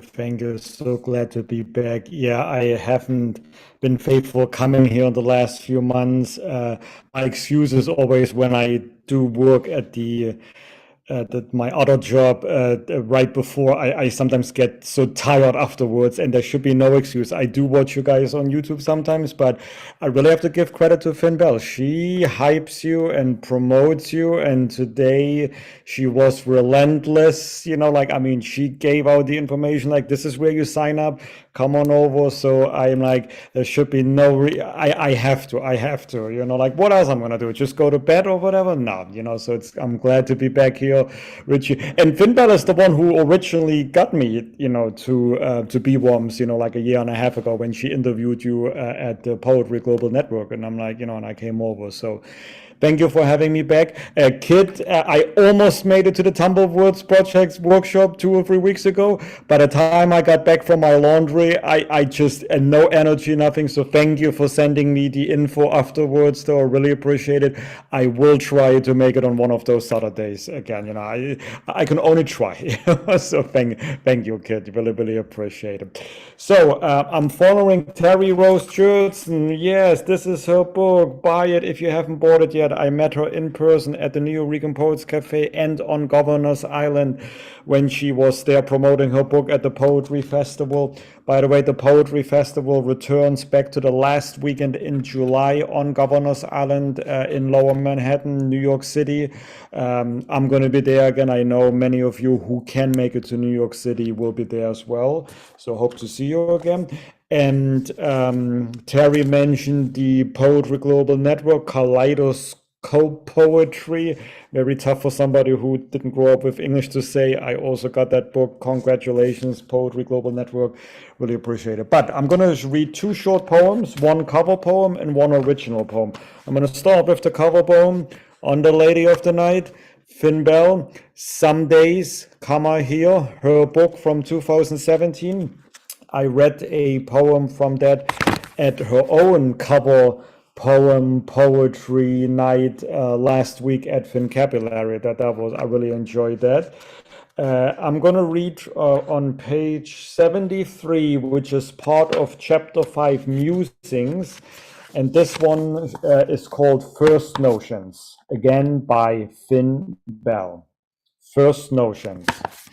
Thoughts write themselves into carved, concentric patterns upon your subconscious, pristine white sheet. Catch up to commit them. Asylum inhibitants waiting on initiation to rituals of further madness or acolytes.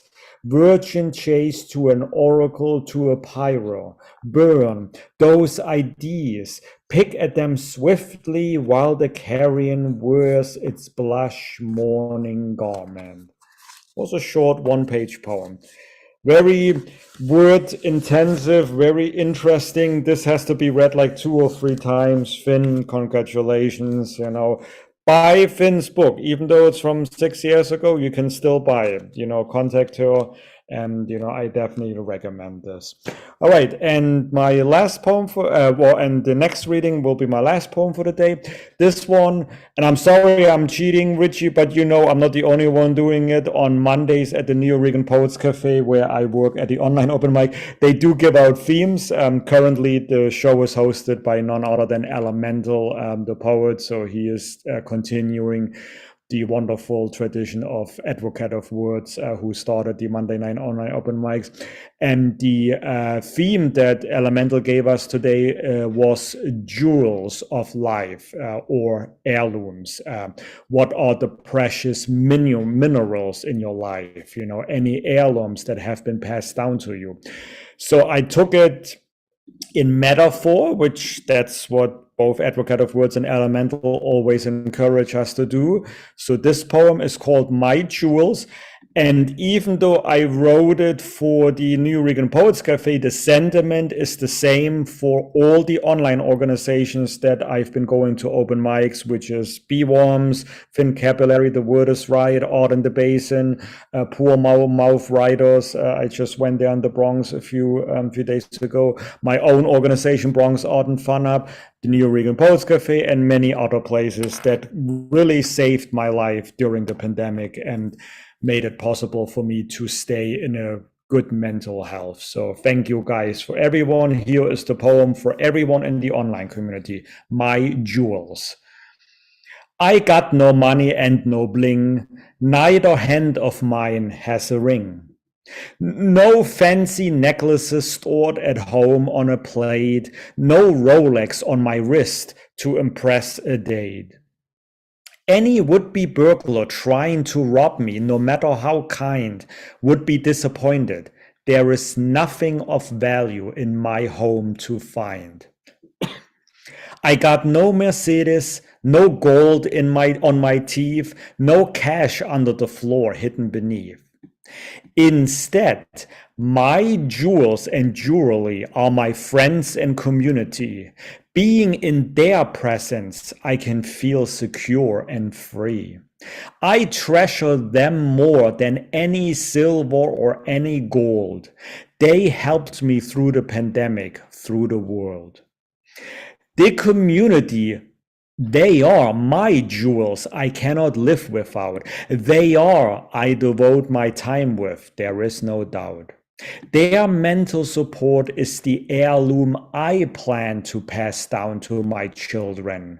They are the jewels flashing brightly that made me feel like I was born again.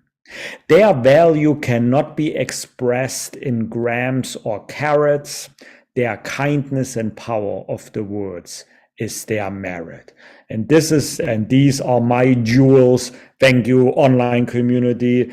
I hope to get to meet Richie and Kit in person one of these days. El Paso is definitely on my to-do travel list throughout the country. So thank you guys. I'll try to make it back, if not every week, every other week. But again, I do watch via YouTube whenever I miss you guys. Thank you so much for all your support. I appreciate it.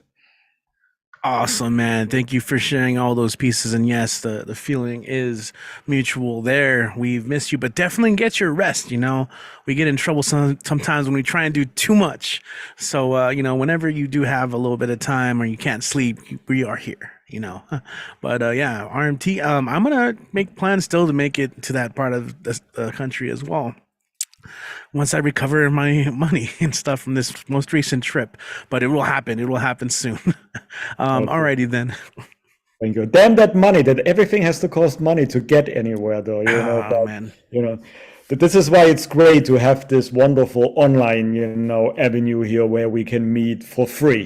We can still do, support and donate to each other, but if we cannot make it financially, there is no excuse not to make it here. So thank you guys for, Absolutely.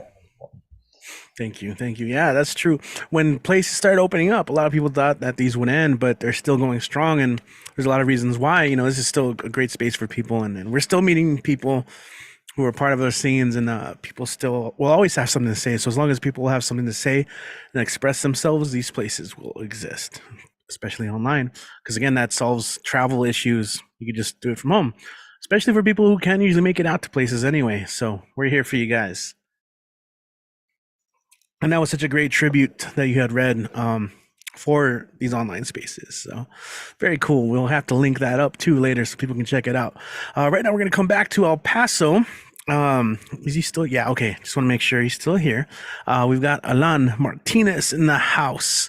Back in the day, my writing partner for that one event that we did, and we freestyled about the fear of falling, and it was super fun. Alan, are you still with us, man? Yeah. All right. Welcome back. Yeah, I'm still here. Cool. Yeah. I was kind of had like a month off, or I don't know. I just had a writer's block moment where I wasn't coming in, but I guess it happens. Today I'm just going to be reading something that I wrote last night. I was just kind of messing around with the style, so hopefully you guys enjoy it. It's just kind of yeah, hopefully you guys enjoy it. It's just something that I was working on, and just want to present it. So for, I guess, like the context, I don't know if there's any context. It's just, this is what it is. Oh, it's like a dialogue between two people. So here's what I wrote. I know what I want to write. I just haven't been able to write it yet. The man sitting at the desk said. Well, that's very profound, the man behind the desk said. Why haven't you written it yet? Well, there's a ton of reasons why I have not, but I like to think it has to do with this nagging feeling I have. And what feeling is that? The man behind the desk said. I feel like it has to do with something about my mother and how my father was an alcoholic. Do you really think that's what it is? The man behind the desk asked. Well, no, but I think that's definitely a reason why. I mean, isn't that what people always say in situations like these? The man sitting at the desk asked. And what type of situation is that? The man behind the desk asked. It hadn't occurred to the man sitting at the desk what the context of what he was saying might have referred to up until this moment. The situation itself was a familiar one. There had been moments like this peppered throughout the man's life in which he had sat at a desk and someone sat at the other end. In fact, most of the man's life was spent at some form of a desk. The man found moments away from the desk quite liberating. Other moments at the desk he found were quite frustrating, but for good, right? I don't know, the man denied. I just know that whatever we're talking about here is huge, or at least for my career. I know that if I walk away from this desk right now, I might never know what it is that you're trying to tell me. Don't you feel that this back and forth questioning on my part is detrimental at all to you? Asked the man behind the desk. No, not really. I actually quite like it. The man behind the desk nods his head. He's beginning to hate sitting behind a desk. In all of his years of sitting behind a desk, he's never sat behind a desk quite as nice or as expensive as this one. It's almost quite comical that he's being berated and shit on by a guy sitting across the desk from him. A man like him didn't sit behind a desk all day just for someone to come and sit across from him at a desk only to be talked shit to. There was a natural order to things like these. Generally, the man sitting behind the desk got to do the shit talking. You actually like that I'm asking you all these questions? Yeah, it's not every day I get to visit a wealthy man's office and sit at a desk like this. The man motioned to the desk, and it was true. It was every day that he got to sit at a desk. Most days he sat, but he never got the chance to ever sit across someone as well dressed as the man sitting across the desk from him. Days were long, and if he got to make something out of those days, like leaving the comfort of his home for a few hours, then he generally was sitting at a desk. And there surely wasn't as dressed up of a man across the desk from him who would sit opposite of where he was sitting. And it certainly wasn't no desk. The man across the desk nodded his head. The man was talking some shit, but he certainly wasn't being talked shit to. The better dressed man looked out the window and thought to himself, he knew what to think, but he liked to think that he didn't. He just wanted more time. He nodded his head and turned back to face the man sitting across the desk from him. What we can offer you for what you brought here before us today, the man paused as he motioned to the paper strewn before him, is a couple $100 and maybe some per diem. The man across the desk nodded as he spoke. It sounded like the guy was about to talk a lot of shit, he thought to himself. The man continued. What we can offer you is maybe a couple $100 for what you brought in today and a per diem based on a case-to-case case. It's not nearly as good as all the other offers you've been getting, but what I'm certain you have gotten probably won't be as good as this. The man knocked his fingers against the desk as he spoke. It was a formality, but it was what kept him sitting at his desk. The man switched to his more transactional tone and tilted his head as he spoke. What I can guarantee is that if you accept this offer, you'll be coming in back to where you're sitting. The man pointed at the seat in front of him. And you'll be getting paid for about the same amount of work. Now, I can't guarantee that it will be per diem, but if you keep the work up, you'll see a good amount of change. The man rested his hands upon the desk and began to nod as he too contemplated the offer presented before him. He hadn't much else to say. The desk felt big before him now. The other man, sitting across from the man at the desk too, began to nod his head as he contemplated the offer before him. There's a lot to be said about the papers on the desk, and even more to be said and asked about the non-per diem guarantee. A couple $100s would go a long way for a man in this position. It would guarantee him at least one fast meal and at least 2 weeks of non-guaranteed anxiety-inducing cigarettes. He didn't smoke, but then he didn't like to think that he did either. He wanted to look out the window, but a head turn of that motion required far too much power, and it wasn't necessarily sit well with him either. Up until that moment, he hadn't thought about per diem being in the equation, and up until that moment, he hadn't thought that he was going to be paid a few $100s. What he did know was that he liked the power that came with sitting at a desk like this. What he liked even more was that he had a choice to decide. The time that came with it, he never really liked, but then again, the man sitting across the desk from him probably felt the same.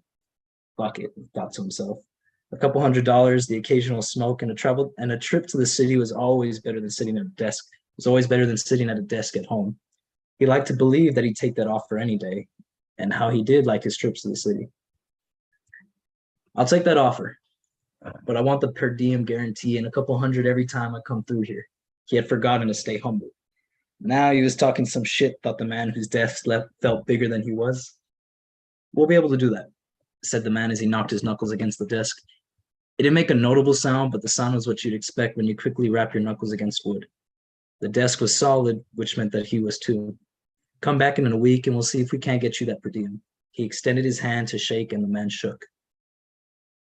The man across the desk from him now, standing at the desk, was standing too as he collected his papers and walked away from where he'd now get used to sitting. It wasn't much, thought the man walking away from the desk, but a couple $100, some per diem, and the occasional trip to the city would be worth it. And the man sitting across from him didn't really talk too much shit, so he'd be fine.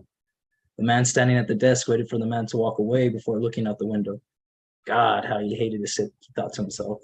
On days like this, he'd much rather stand. He gathered up the copies of the paper that the man had given him and he collected them neatly into a stack. He straightened them out with a few raps against the desk and threw the papers to the side. He'd worry about the per diems. And then that's all I got for today. Thank you guys. Appreciate you. See y'all next week. Awesome. Thank you, Alon. Appreciate it. You're still working on your social media presence just yet. So once you're ready, let us know and we can blast that all over our airwaves here, so to speak. I guess Wi-Fi, over the Wi-Fi. All right. Sorry, my camera's getting kind of blurry. It's going crazy. Alrighty then. Lovely peeps. We got a couple more performers left, so it's been a really great night and continues on. We're going to go ahead and go to Washington, D.C. Yeah, you know who's next. That's right. It's the one, the only Eddie P, Mr. Poetastic, coming to you with something fantastic. Go and take it away, my friend. Thank you, my friend, to the bitter end. I just love how our words transcend. Woo! All right. First, happy birthday to you. Happy birthday to you. Happy birthday to Christina and Doc. God bless you, kid. Happy birthday to you and many more. Okay, my name is Ed Potascar. Feeling fantastic. Please get a time to join Ryan Office Sublime. I got one short poem and 3 pieces, so I won't take much time. This first poem is for Women's Appreciation Day. Thank you, women, one and all. Thank you for standing beautiful, strong, and tall. Thank you, balancing on our blue ball. Thank you for answering the call. Thank you so much to women, one and all. Thank you. All right. This is called Elemental Ink. Poetry is fruit for the soul. Poetry is water to the seas. Poetry is soil to the trees. Poetry is fire to the sun. Poetry is wind to the birds. Poetry is thunder to the storm. Poetry is rain to the oceans. Poetry is sand to the deserts. Poetry is lava to the volcanoes. Poetry is gravity to the planets. Poetry is light to the darkness.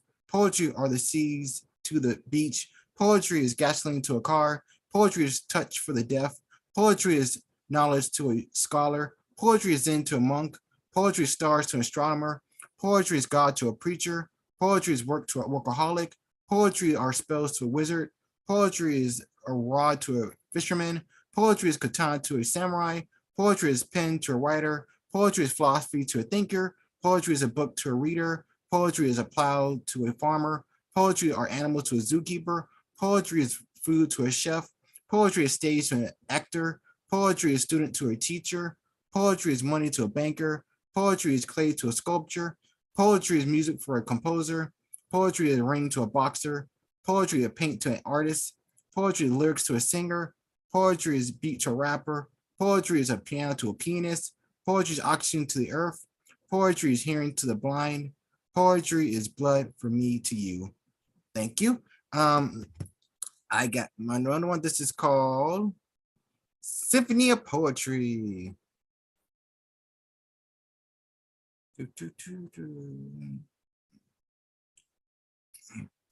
Poetry. Poetry is lively than any sunflower or rose, while any explanation or logic goes. The sweet symphony of pure creativity, so appreciate the effect and sensitivity. Sharp words far straight to the heart, rain down through scribes of vivid art.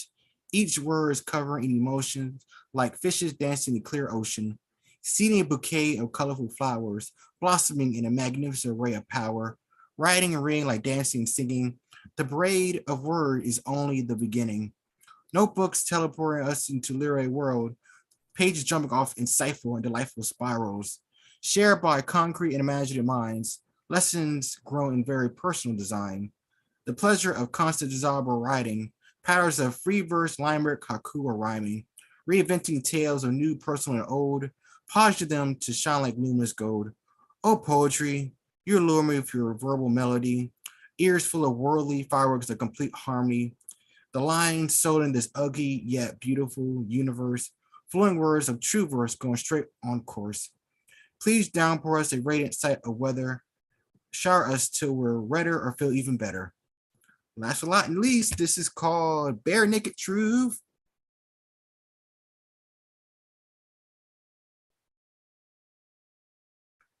Here we go. We're exposed poets. We stand naked every day. Oh, come on, you know it. One shades any day. You know it, no denying it. Our emotion on full display. You have to quickly admit we all write bare essays. Our words really hit. Flush out the inner gray. Yes, we're naked. Don't quit. Shine your golden ray. I know some feel sick. Show the world the way. Hope will really click. Chill away the hardened clay. Keep crushing those bricks. Help wherever going astray. Perform those emotional tricks. Make the inner trauma delay. Give backbone for those pricks. Make the thunderstorms decay. Change or form the skeptics. Acceptance. No more betrays. Support that man or chick. Unshackle the colors or obey. Make your personality stick. Give life in life's disarrays. Remove those small annoying ticks. Bare naked insight you betray. You're naked. Everything's okay. Thank you. Awesome, man. Thank you, Ed. And how can people find you? What do you got going on? Oh, I had to support this wonderful open mic that makes our Monday night such a fantastic delight in the wonderful spotlight. But nothing much. But if you want to follow me, please feel free. My Facebook is Eddie Foreman and my IG is Eddie from 92. And remember, if the mic is right, I'll be there to shine my fantastic insight.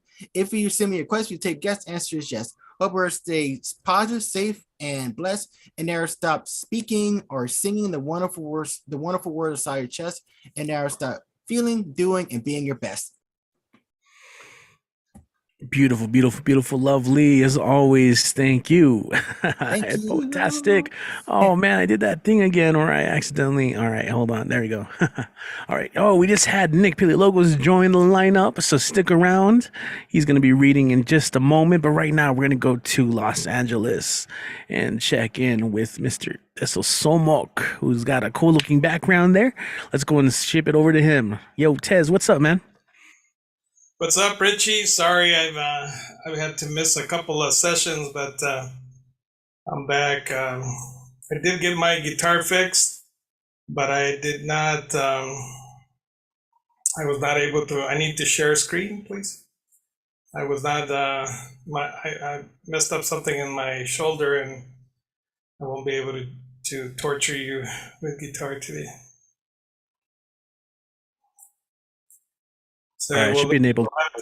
I'm gonna do a tongue lashing. Maybe that's all I can do today. All right. So, did I read this one last time here? It was called the Anthropocene and the Outside. Do you remember that one? I don't think so. All right. Yeah, I think I'm a couple behind. So this is one of the images, and then the Anthropocene and the Outside. Post-colonial societies require such a theory of the outside so as not to remain altogether outside theory anymore. It is the theory of foreclosure that offers post-colonial theories a way of not remaining foreclosed in theory any longer. Anoop Dar, unpublished working paper, 2016. In a field of forces diverse and complex, the political finds its inalienable base as difference, marking the constitutive trace of a world in the grip of an extractive nexus. If culture alone could be the object of study, with its emphasis on difference, can lead us astray as we navigate a global developmentist play and seek to unravel the web of cultural productionists. Don't forget the question of class, the market drive for accumulation as we eschew the post-colonial emphasis on difference and embrace a conceptual space outside, perhaps. A space produced and repressed by forces untamed in the struggle to break free from chattel chains. In the wake of post-structuralism's rise, we sought to dismember Eurocentric ways, and in doing so, we've lost sight of days when racism held sway to our surprise. Culturally redundant we become as we blindly draw from the post-structuralist tools and overlook the merging of Eurocentric rules with racist universalizing outcome. The very term Eurocentrism bears the flaw of fetishizing Europe and the West and blinding us to the racist quest that lies at the heart of it all. For as critics question the post-colonial mind, it's not unity, but disunity that we find. In the search for truth, we turn to tools of the mind to dismember biases that we've long held. But in this corpus, some see concepts swelled as post-structuralism's use bind. For as we try to challenge Eurocentric thought and its overlapping with capitalist sway, we wonder if we've gone too far astray and if our effort will be for nothing. If Europe or the West, a fetish we adore, as we seek to universalize our views, or have we missed the point and skewed the score? For critics argue it's the disunity we choose that will keep post-colonial theory alive in our quest for knowledge. Let us strive to imagine transformative politics in American ghettos. Post-colonial thought must be repoliticized, and not for nothing, for it holds the key to new paradigms. The question of difference, when viewed perchance, can yield political potential untold as we explore the spaces outside, bold and askew racist decimation stance. For it seeks to cure the body with a knife and ignores the fault lines that exist in any universalist agenda's twist that seek to erase the other with strife. Instead, we must critique the essential portrayal of the other in post-colonial thought and strive to identify spaces of outside sought to limit racist hegemonic betrayal. Amidst the turmoil of our modern age, we find ourselves adrift, unsure of fate as we observe the world we did create and wonder at the cost of progress stage. We toil and strive to gain what we desire, and in our quests, we push beyond our bounds. We seek to conquer nature with our sounds. Yes, in our victory, we feel the fire. For what we've gained is not without a price. The planet groans beneath our heavy thread as we consume, destroy, and leave behind a world that's dying, slowly suffocating. Oh, how we long for peace, a place to rest as we struggle with the paradox of outside oppressed. So that's that one. I'm going to share one I finished today. All right. So for my New folks, I'm sorry. You will get to hear it again. This is titled The Hearkening Crow, and you may have seen the video. I pre-finished the video this weekend. The Hearkening Crow, Linguistic Semiosis in 4 Dilations. Semiosis. Borders are the semiosphere's most important structural and functional positions. Borders constitute temporary psychological ontologies and social-political ontologies. In other words, the semiotic structural mechanisms for whirlings, underlying the political practices of territorialization and community formations behind already seemingly stabilized worlds. Borders establish social relations and structure the fields in which it is possible to recognize someone, no matter the species, as a social actor or being in the first place.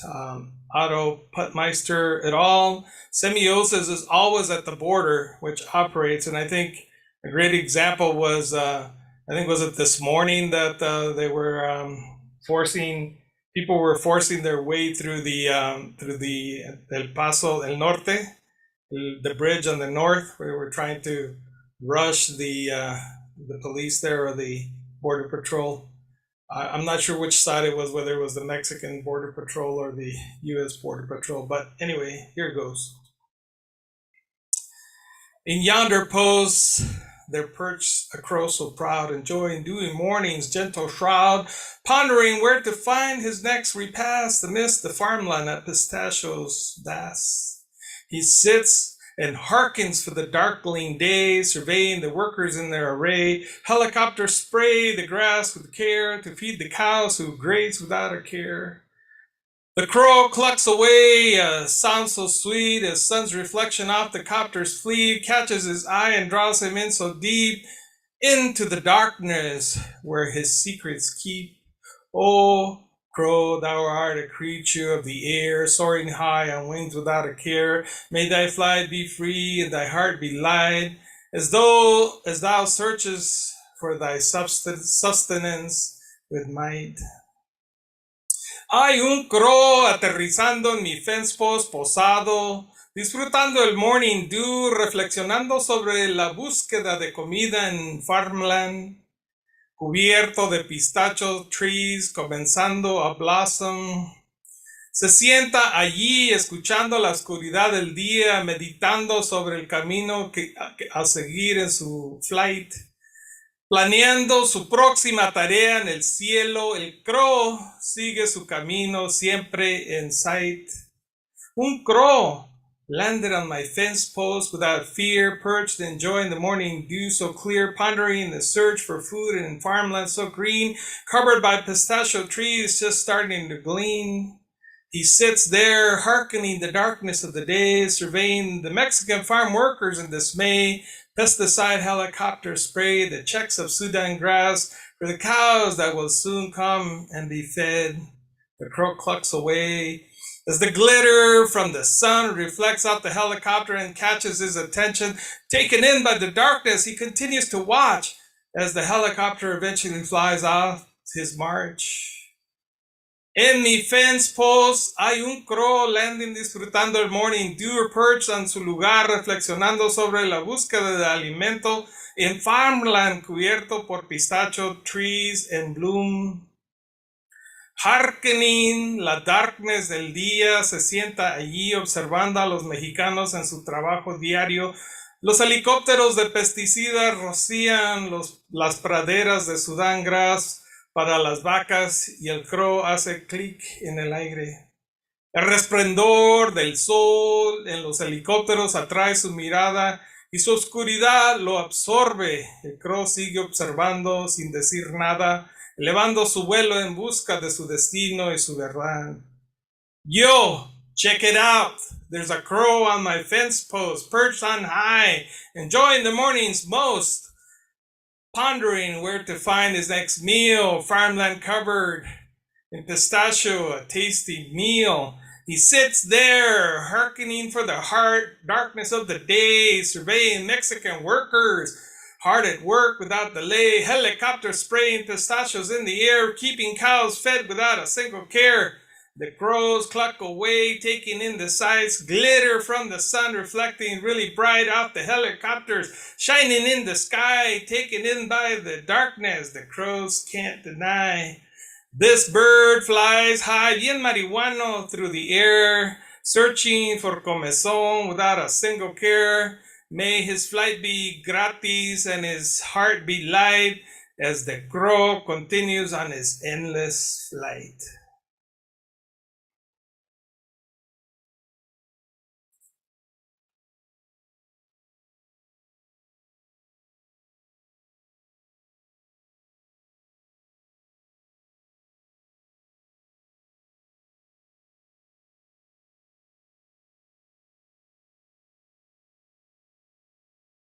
That was the end of the piece. So. All right, cool. I'm so used to waiting for the guitar, but you prefaced it that it's not happening today. I was hurting so bad. I was like, I couldn't even breathe. So I was like, oh man. I don't know if I tore a ligament somewhere doing work or something, but every time I pick up my guitar, I end up in pain. So I gotta figure out what's going on. So how was that 4 dilations and semiosis, Richie? Cool. As always, I'm gonna have to go back and check it out. I'm always happy when you have the text on the page too. It helps. Cool. Thank you, man. All right, thank you, sir. Cool. All right. So, also sometimes I wait a bit, but you can check them out. Gaseous 2019 on Facebook and Instagram. Check out the Pandemic Poets on Facebook, and check out his books. We got more. Got 2 more people left that are signed up. In fact, we're gonna go to New Jersey right now and bring up Nick Paleologos, who just joined the party. But as always, it's time for a great time. Nick, what's going on, man? Hey. Yo. What up? What's up? Been very busy. That's all I gotta say. Lots been happening in my world, but yeah, it's good to be back here and everything too. I got just 2. It's 2 later pieces of mine and everything. So these are both new. I wrote this one yesterday, and the next one I finished up today. The first one. It's titled Spring Machine. Into action. Flowers bloom. Trees cherry blossom. In bloom. In booms and droves. The leaves begin to grow. The spring enters. Jolts a machine that is most uncertain. That human management has failed. Struck the wrong chord of the piano keys. They have. They have tinkered and toiled with the machine. They set it to summer when it's supposed to be winter, and winter to spring, and fall to summer. It's falling down a summer path this spring. Isn't blooming lilies or irises of the eyes, rather gloomy clouds and rain teardrops? The weather is confused by all this. Mother Gaia surely is, by the inactions and the actions of humanity.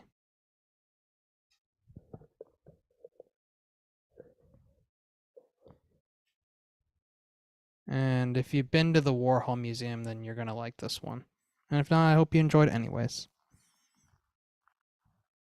Those silver pillows, tossed up toward the air, floating in space-time continuum. Some sit there off to the corner. I think they want some popcorn. They want to watch the movie. Each person has come and gone, told satires and stories, while glances go to the light shows. Pretty, pretty lights float up and down. They watch. Some kid's probably shown a hug or two, unsure of what to do with it. Most of the time, these pillows just want to sleep. Floating up and down these balloons, they float on. He stands there, in awe of the lights, the reflections off the silver surface. He walks away with thoughts, with running shoes, race around his track and field mind. We walk to the next piece of art, caught in the Warhol. The next exhibit awaits for the minds. There's something about those silver pillows. One day he hopes to see them again. I also want to go back, where the Three Rivers meets the museum. Those silver pillows became stars in the constellation, in a museum, without the night sky to aid. Visit again. Make new skies. Play again. Just bring the popcorn to watch the next movie. That's all for me. Dig it, man. Thank you for sharing that. I've never been, but I do appreciate all of that. Thank you. Yeah, man, how can people follow you, support your work online? The real Nick P on IG, Facebook Nick Pale Logos, and I'll drop my info in the chat for y'all and everything. So good to see y'all again. Rock on, Yeah. I'll be here for a bit, yeah. Yeah, man. I always appreciate when you get the time to make it on. I know that it has truly been busy. There's been a lot going on. So that extra means a lot, you know. So Nick P, go follow him, the real Nick P online, and all the great stuff that he'll be working on in the future. All right, we're gonna keep going, and I think this brings us to the end of our list here. I want to thank everyone who has been watching on YouTube and everyone who's hung out with us here tonight and has performed. We're going to end it as we often do. It's time to bring in the closer. I hear him messing around with his microphone, as he often does. He's underwater, from the sounds of it. Or that's just my voice. Okay, let's go ahead and welcome. We might have to do a tech check. Here's Dan the Man. Hello, everybody. How's everybody doing tonight? I wish Cameron was here. I didn't get a chance to meet her, and yeah, because scheduling conflicts. And second of all, I was supposed to meet up. I was supposed to do a special edition interview with her, but unfortunately, scheduling conflicts. But we'll get to that as soon as she gets back home to Phoenix. So that's okay. But I will promote her book on my blog. So yeah. So. And speaking of books, upcoming books, I need to promote somebody's as well. Yeah, that's what I need to do. Okay. All right. For those of you who are here, Coach, it's an honor to meet you. And yeah, and remind me to promote Robin's book as well. So yeah, so I need to do that. So okay, so therefore, as you may know, this coming Friday, St. Patrick's Day. Yep, and I know I'm wearing the shirt of the Dirty River Boys. Yep. Oh, well, we need to raise some hell as well. How swell. Yeah, like 1, 2, 3, 4, come around, there's all the time and shout, hey, hey, we're never gonna die. A toast, hey, hey, hey, there's all the day. Say, hope, then, highway, we're gonna raise some hell tonight. Oh, well, how swell. Ring the bell, but can you tell? Don't you know it's really swell? Yeah, we're gonna raise some hell tonight. Yeah. Yeah. Oh well. Yeah, that's according to the Dirty River Boys. But speaking of green, yep. Let me do a little quick of the rhyming dictionary right here. Let's see here.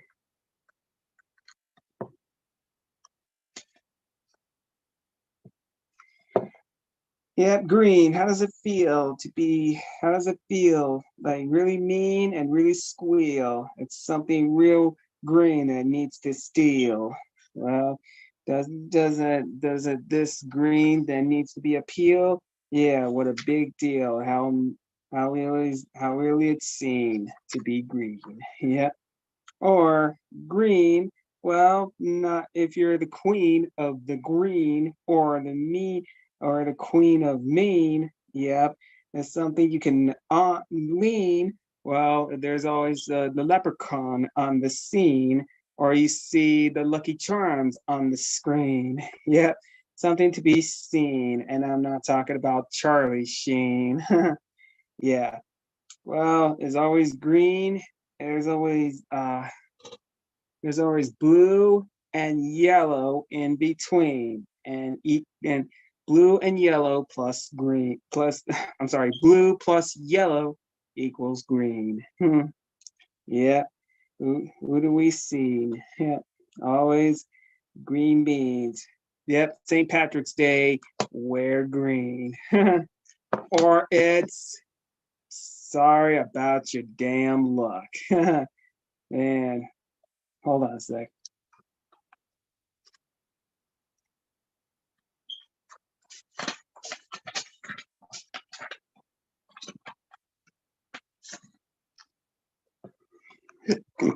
Yep, sorry about your damn luck. Yep. Yep, you're gonna be thunderstruck if you don't wear green. Yep, you're out of luck. So you're stuck without green, you get struck. Yep. And hey, look, it's Donald Duck, and he's only wearing blue, but not green. Oh, he's bleep out of luck. You explosive delete. Yeah, I know. Yeah, so that's a funny part. Like buck, chuck, clock, duck, or pluck. But I think one profanity rhymes with that, and I'm not gonna say that. Yeah, so yeah, we're stuck out of luck. Oh well. So yeah, rhyming dictionary. So and don't forget, yeah, and I'm wearing this. Yeah, but I'll show you.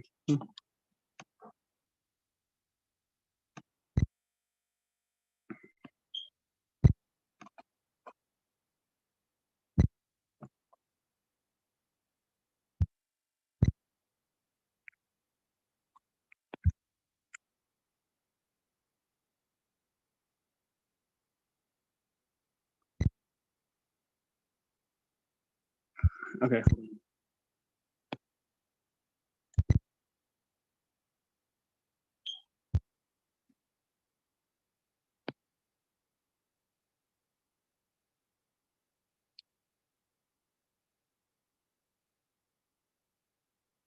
Okay, hold on a minute.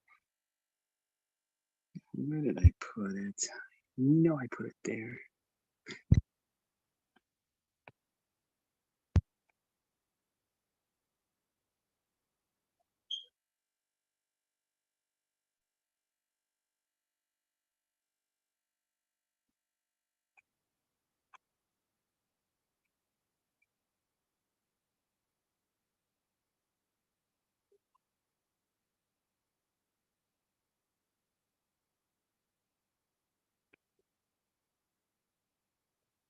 Oh man.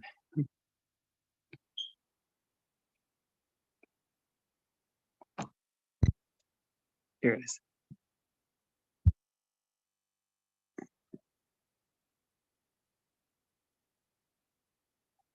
Yeah, there it is. This is the button I'm wearing. Kisses me, I'm Irish. Now it's been more than 2 decades. I've been holding on to that. That's nice. It was given to me by an old friend, Morgan Hahn. It was very nice. So, Hold on a sec. Oh, dang it. Okay. Yeah. Oh, okay. Yeah. Sorry, I pressed the wrong button. So, yeah. So, happy Sunday, St. Patrick's Day. Yeah. Okay, and I'm gonna read a couple. I'm gonna read a couple of more. It looks like down to the last pages. I don't know. We'll have to wait and see. So, okay. So, all right. The three ropos, words of love, romantic sayings from Mexico. Okay. I think I already wrote that one. If I were paper. Okay, here we go. I don't remember I said that one, but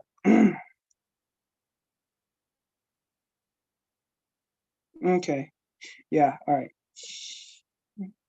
No, I read that one.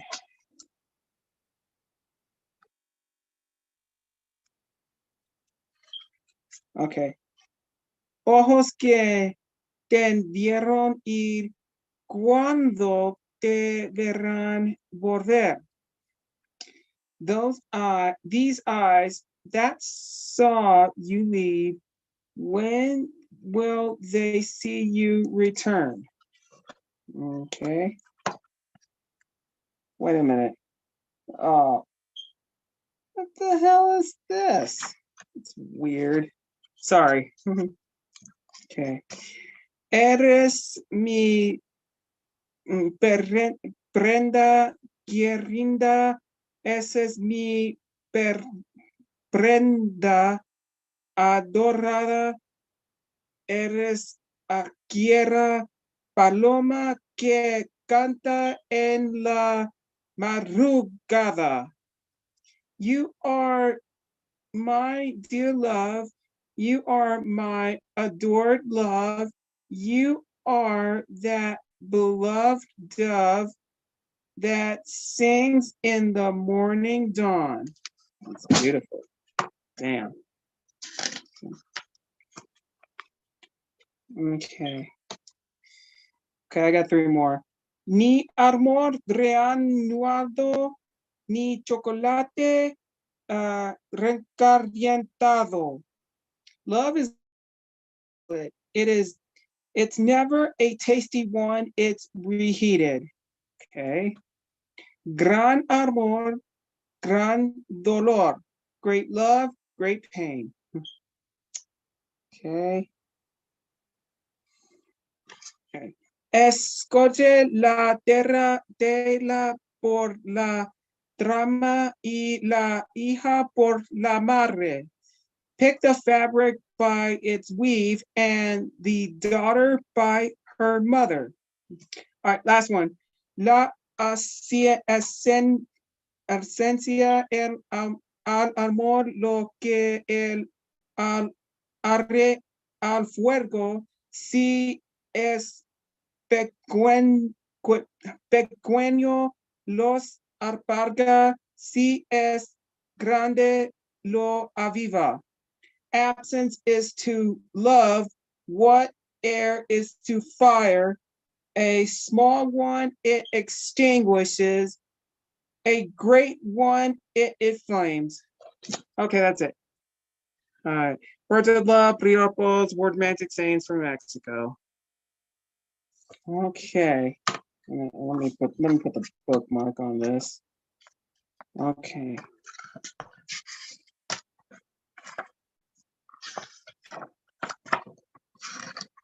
Oh, looks like I want to have another. What's going on? Oh, great. I'm gonna need a couple of more weeks on this. There goes nothing. Okay.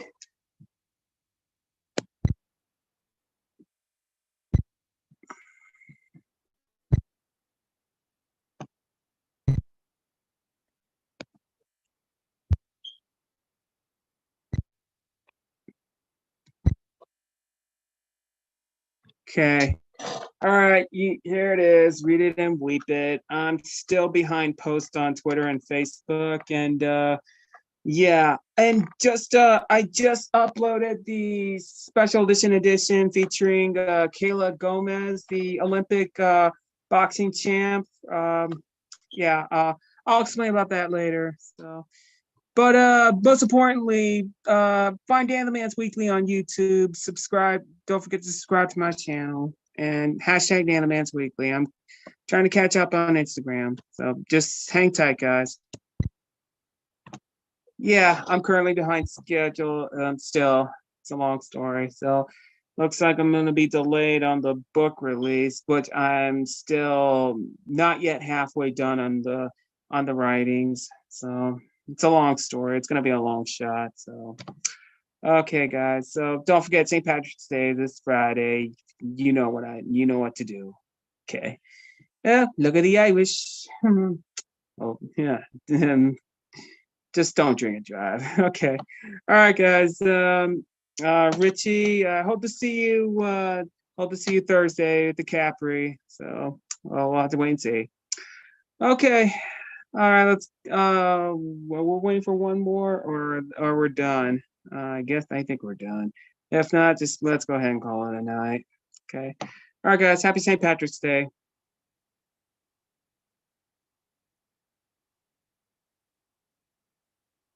All right, that was Dan with every update imaginable, and I'm gonna go ahead and mute you because I'm getting echo off of that. Yeah, so there's a lot going on. If you're ever in the El Paso area, hit us up. We do have live events, including this Thursday. We have Poetry Night at Capri. They've been pretty popular. In fact, so much so that we're even trying to expand into another venue that's a lot larger. So hopefully, we'll see. But they've been a whole lot of fun. Thursday at Capri, you can check it out. It is poetry only, and that's really nice to run, to be honest. It's really nice.